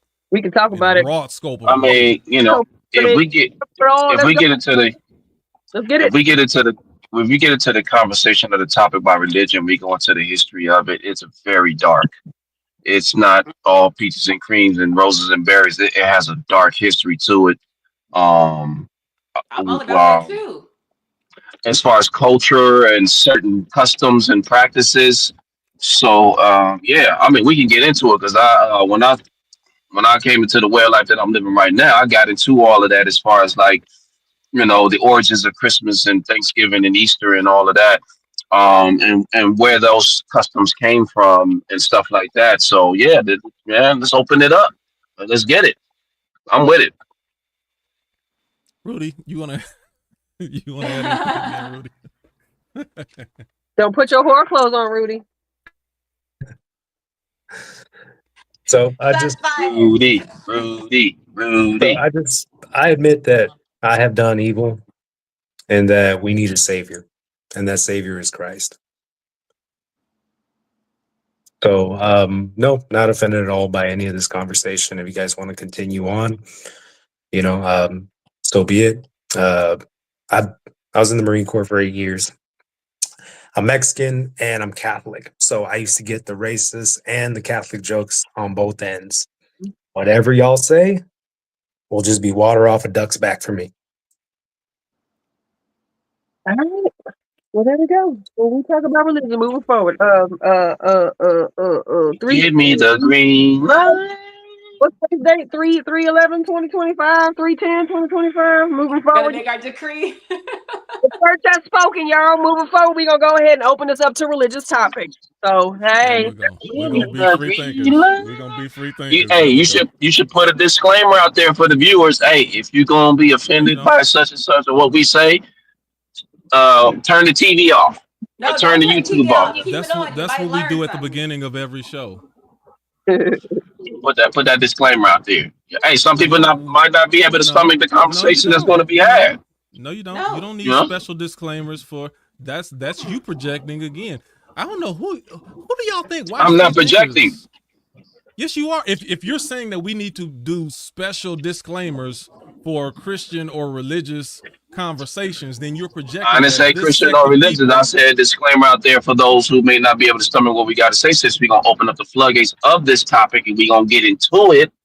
But hey, it's your show, man. So, you know, do what you do. We do that. We do that at the beginning of it. We do that at the beginning of every show. I forgot. Yahuka and I usually come on late, so he don't hear most of the time.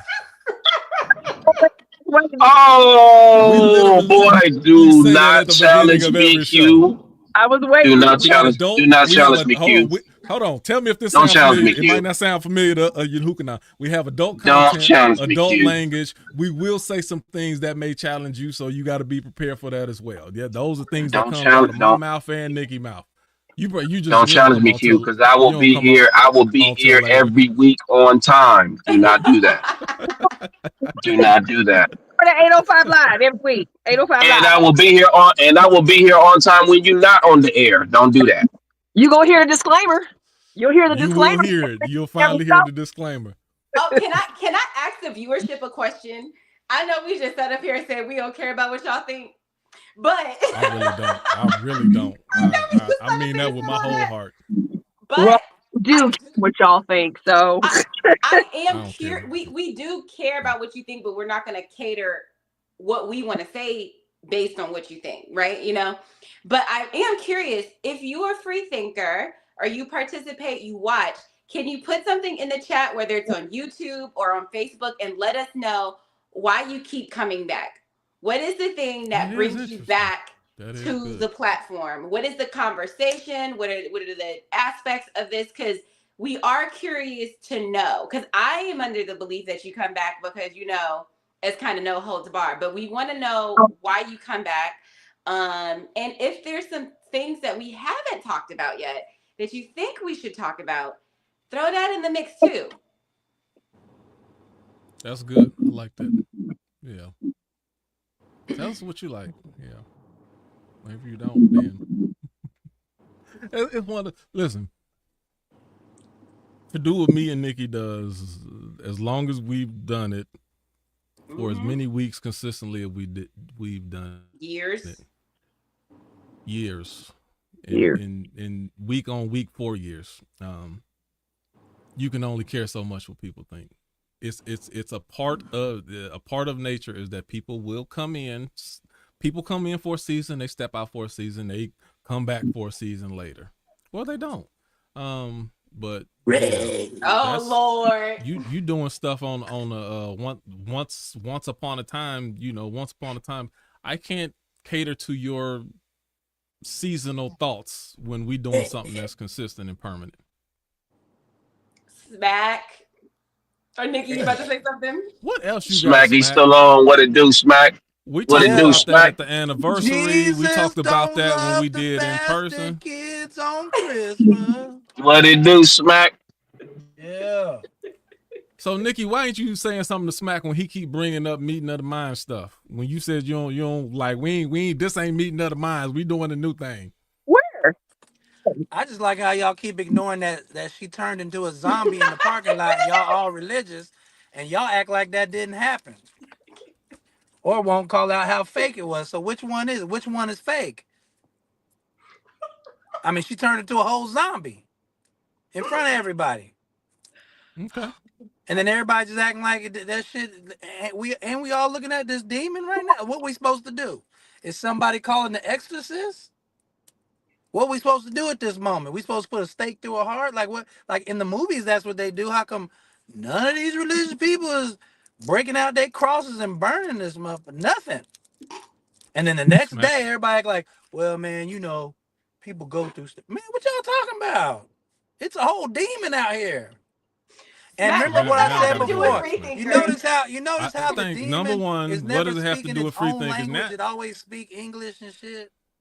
Now you got me going back because I just got done saying I don't care. I'm just making about what the audience point of think. saying like But that's what I think she's like talking about. Like, yeah, like we say all this stuff, but then we see something like that, and then everybody just do the like what? But that's not what happened. Smack, you just jumped into the middle of a backstory that the people who are listening have no idea what you're talking about. I know, and I'm moving on because I know y'all really don't want to talk about no real shit, like no zombie, no like she didn't turn into a whole zombie. We love to talk about to the anything. Church thing, as I said before, Jesus don't love the bastard kids on Christmas.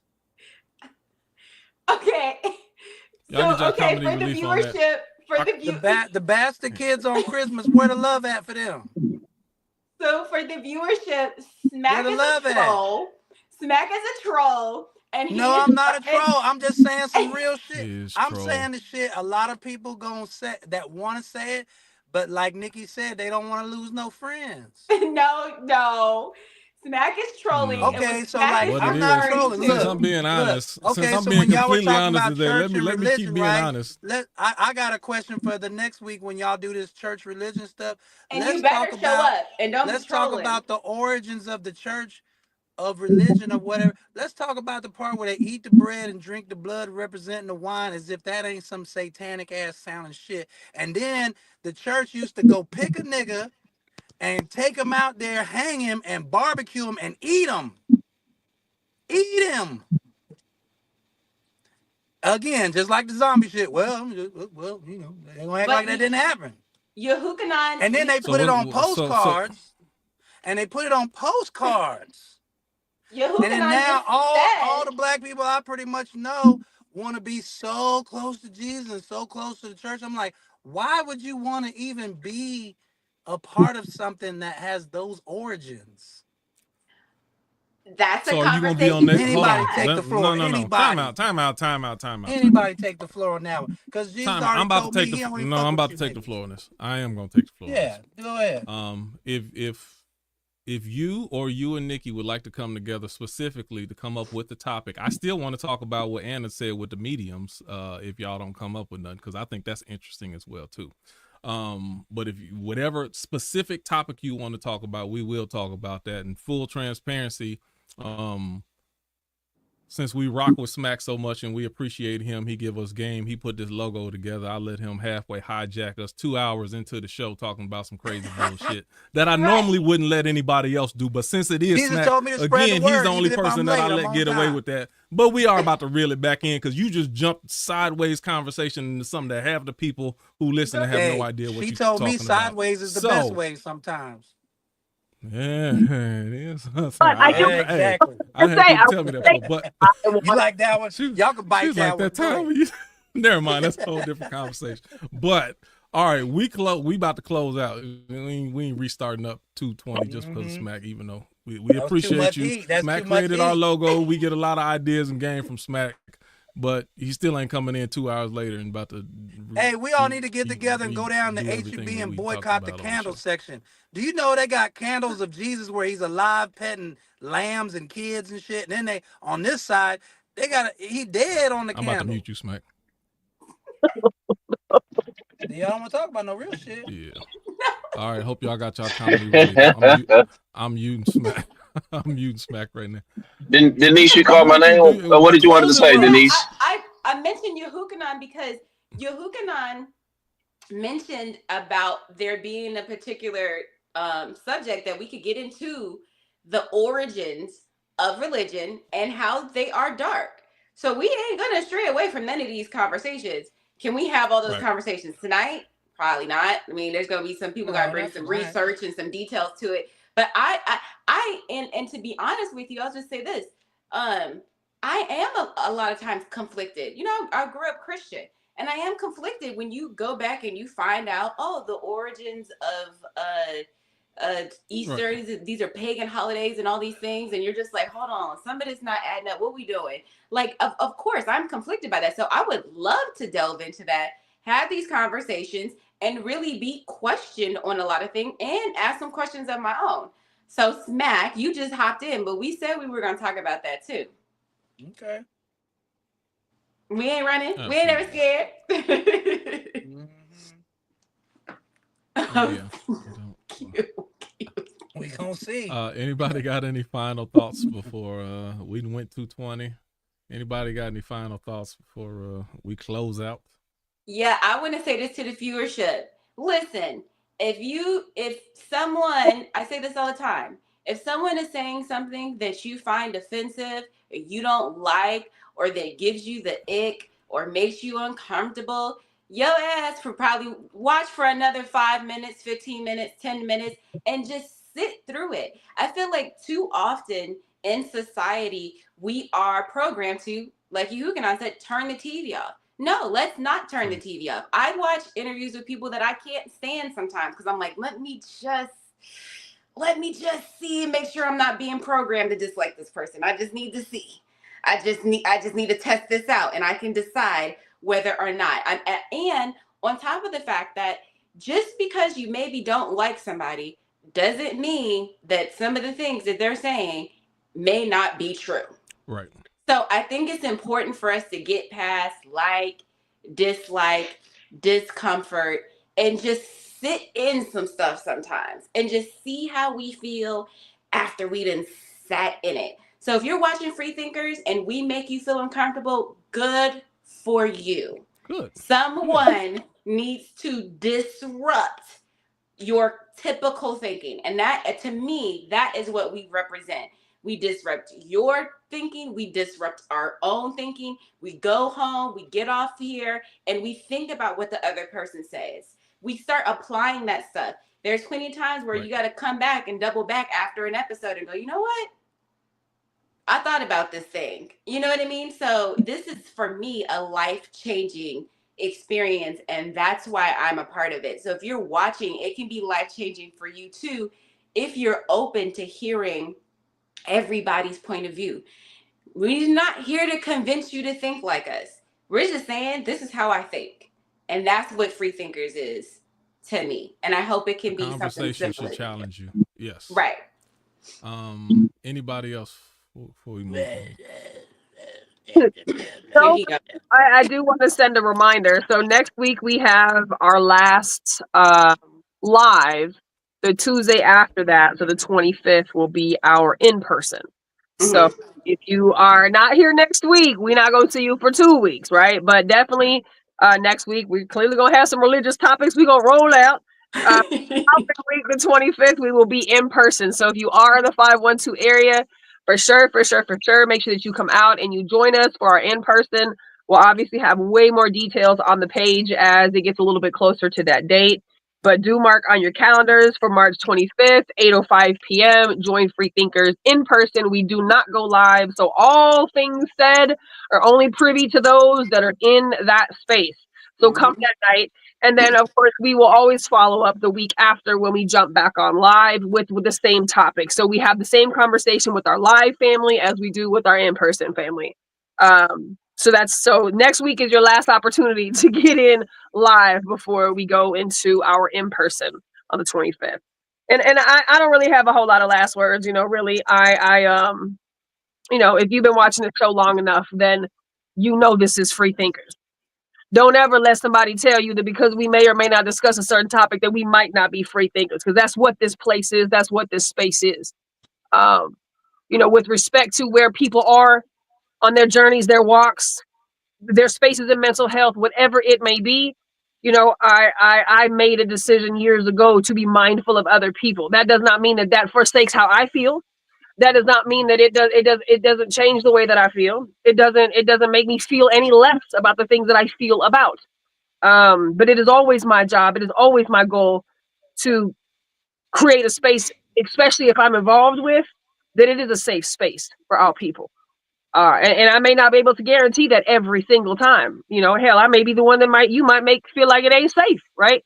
But with respect to the conversation about religion, for me, it's just because I come from a different space, and the majority of the people that come to this space also come from another space. But it's never because I'm not a free thinker, because I don't think outside the box, or because I'm afraid to have this conversation. I'm very okay with having this conversation. So now that we've got that shit out the way, we move forward. We open up the topic to have conversations like that. So those that will roll will, and I understand that. Those that won't, and I understand that too. As long as you know that my space always comes from a place of love and understanding and truthfulness and transparency, it's whatever after that. And that's all I got. Last week was serious for me. Truthfulness and transparency. I've said those same 2 words about 57 times since last Tuesday. That's what it's about for me. So, everything happens for a reason. Maybe this is what needed to have happened for us to get to that space. I don't know. We'll figure that out next goddamn week whenever we have this conversation. But we'll see who shows up after that. I'm never scared of a topic. I am never scared of no conversation, no topic to be had. I just always want people to be okay in this space, because I'm very, very protective of this space. Between my kids in this space, there ain't a whole lot more I'm going to give everything to. But this and them kids out there, I give everything to. And if you watch any of these conversations, you will see just how much is given to this show, to this space, to this family, to this network, to this community. And it is very important to me. So whether we agree or we disagree, it is never my intention to lose somebody as a viewer. It's never my intention to have somebody look at us crazy, right? And we can't control how people do look at us, right? That's not what we're in control of. But in terms of trying to create safe spaces, that is my goal. And it will continue to be the goal. Regardless of whatever topics we discuss, it will continue to be my goal. So we shall see. I look forward to these next challenging, very, very passionate conversations that we'll have. Yuganon, any last words? Kind of tapped out. I think he's still working too. Going twice. Look, you're like, right. You were like muted and you unmuted. Rudy, yourself, any last right? words? No, I'm here. Hello, I'm here. Mic check 1 2 1 2. It's past. Your time passed. It's over.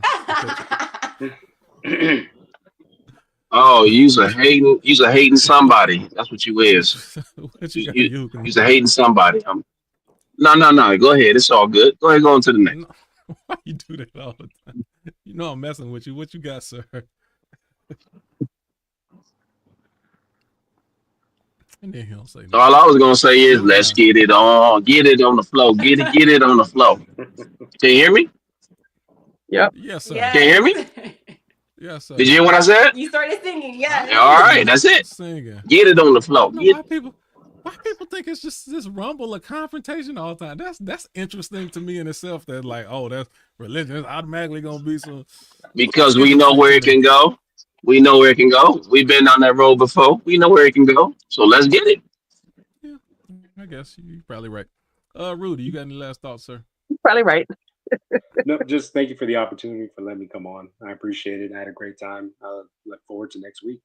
That's it. Oh man, thank you for coming Yes. on, being part. Usually what our rule is, because our show is supposed to be 90 minutes, and sometimes we go long.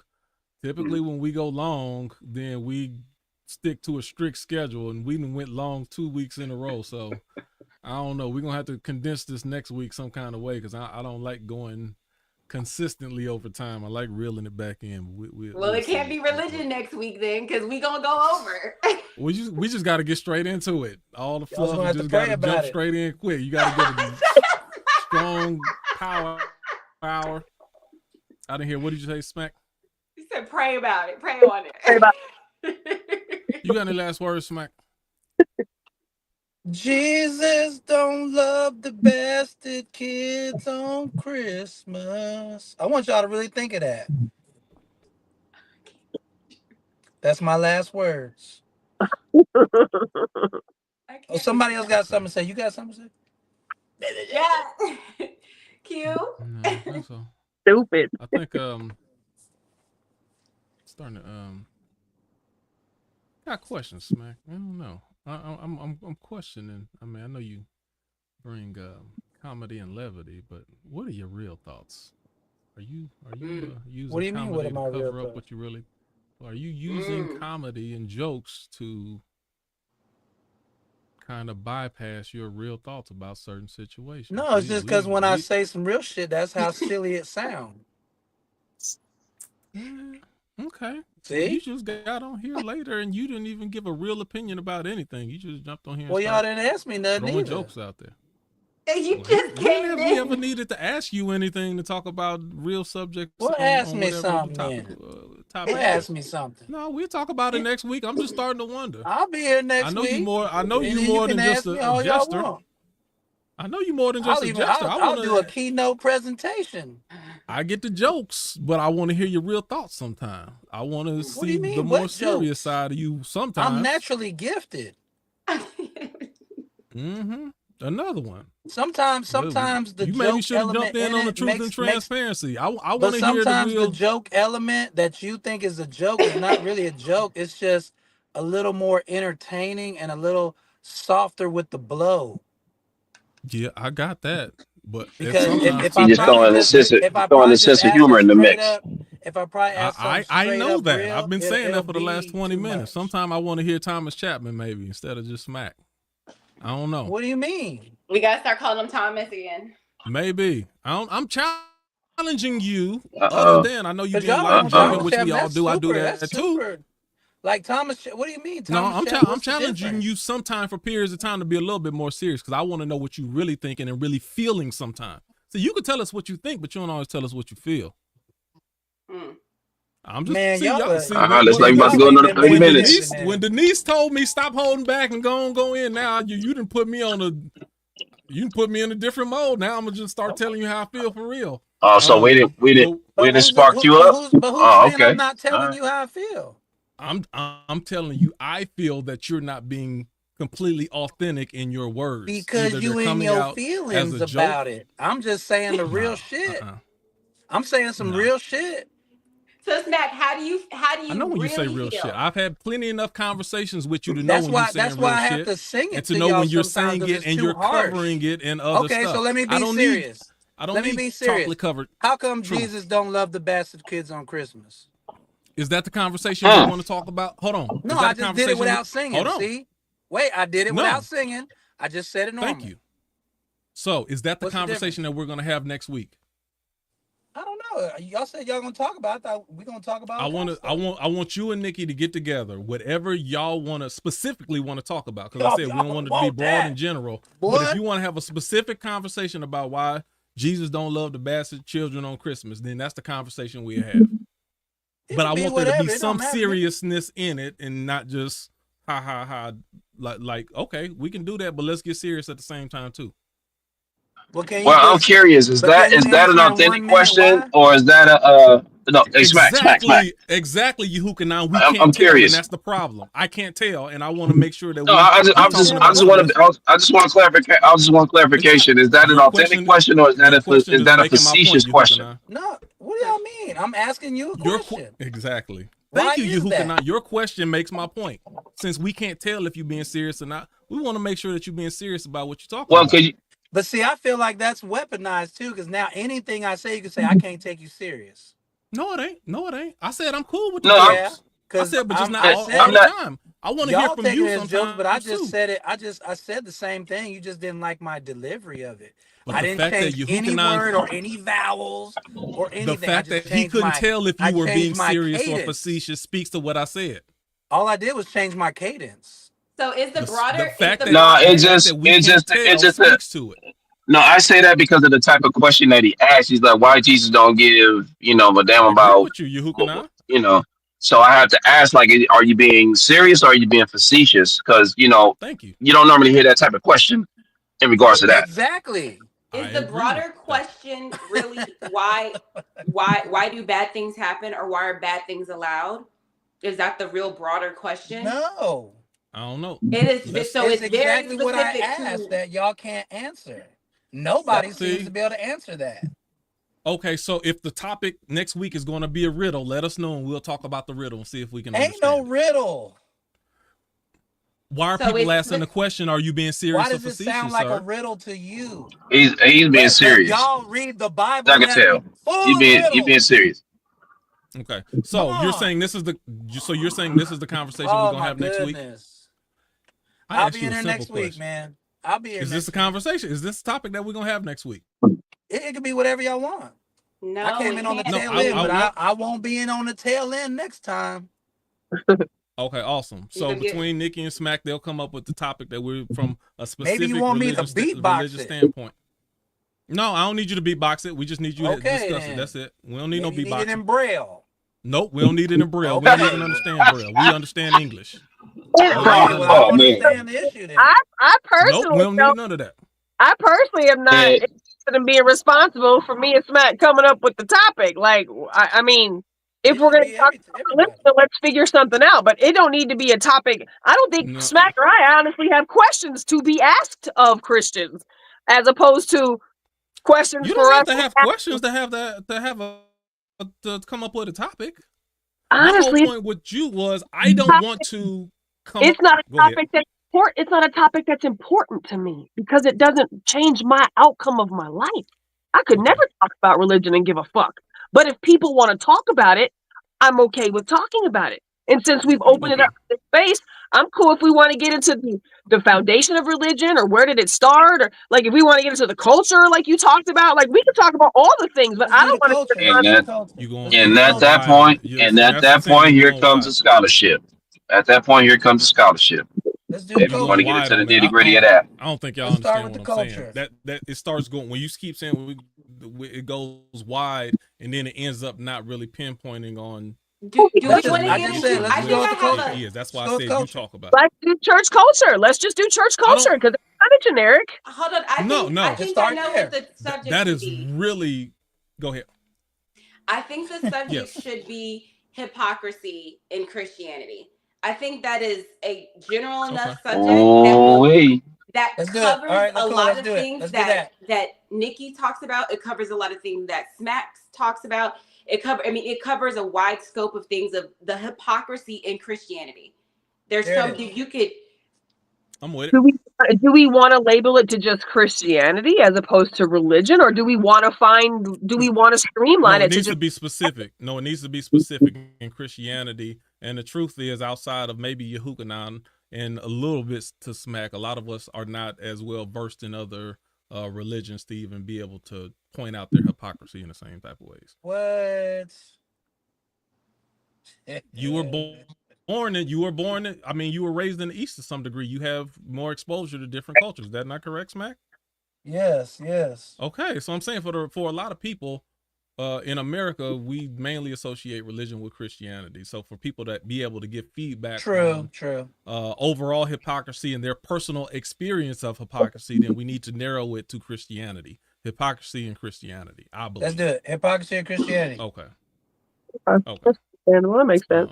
Everybody say aye. Aye. I Or a cap. Or a cap. Okay. I still didn't get my last words though. So go ahead. I will say, go ahead, Q. Just going over this. This was an interesting, like I said, we didn't scratch none of the surface, but that's okay though. But I think it was interesting to me, and one of my what I encourage people to do is practice the art of isolating truth. And what I mean by that is a statement without your history, your prejudice, your backgrounds, experience. Just if a word has truth behind it by itself with nothing else, then boy, I'm ruffling a lot of feathers today. If a statement has truth by itself, we should be able to give the statement itself credit. So for instance, I had a conversation with a pastor a few weeks ago, or a person, it don't even matter. It was a kind of a political conversation, but one of my challenges was, can you tell me something positive that this person is doing? They were like, I can't tell you one thing. I hate them too much to even tell you one positive thing. I said, if you can't mention one positive thing, then you lose all credibility in everything that you say. Ooh. It means that one or two things. Why are you unmuting him while he's still singing over me? I didn't. Okay. Please don't. If you singing, just don't. See, that's weird. See, and you talk about Selah. You doing some Selah type shit right now. That's weird. So if you can't say anything or give any credit to the other side, then that means you're too narrow-minded and you haven't studied enough, or your bias is so thick that your mind won't allow you to give credit to other people as well. Those are problems. So you need to practice being able to. So this is one of those things, whether you kind of believe in the Bible somewhat, not at all, can you isolate what this thing says and give it agreement, disagreement? We found some things, which I'm not surprised Nikki agreed with. Oh yeah. There's certain things I disagree with. Surprise, surprise. But it wasn't about, am I trying to support the Bible? No. This statement in itself, do you agree with it? Where you are right now, do you agree with the statement? And the person who doesn't subscribe agree with some of the things, and the person who does disagree with some of the things. That's how you properly isolate statements. So it's just a good practice to have sometimes. Like I tell people, there's certain things I agree with Candace Owens. Now, I'm not going to put a clip up of something she do because I disagree with her wholeheartedly, but I can admit when she makes some correct statements itself. You got to be, and that's a part of me, that's the free thinker part of me, that I never want to be so biased or try to side or lean or be one way to where I don't give credit to the truth itself. Right. That's an exercise that I want all people to practice. That's all I got.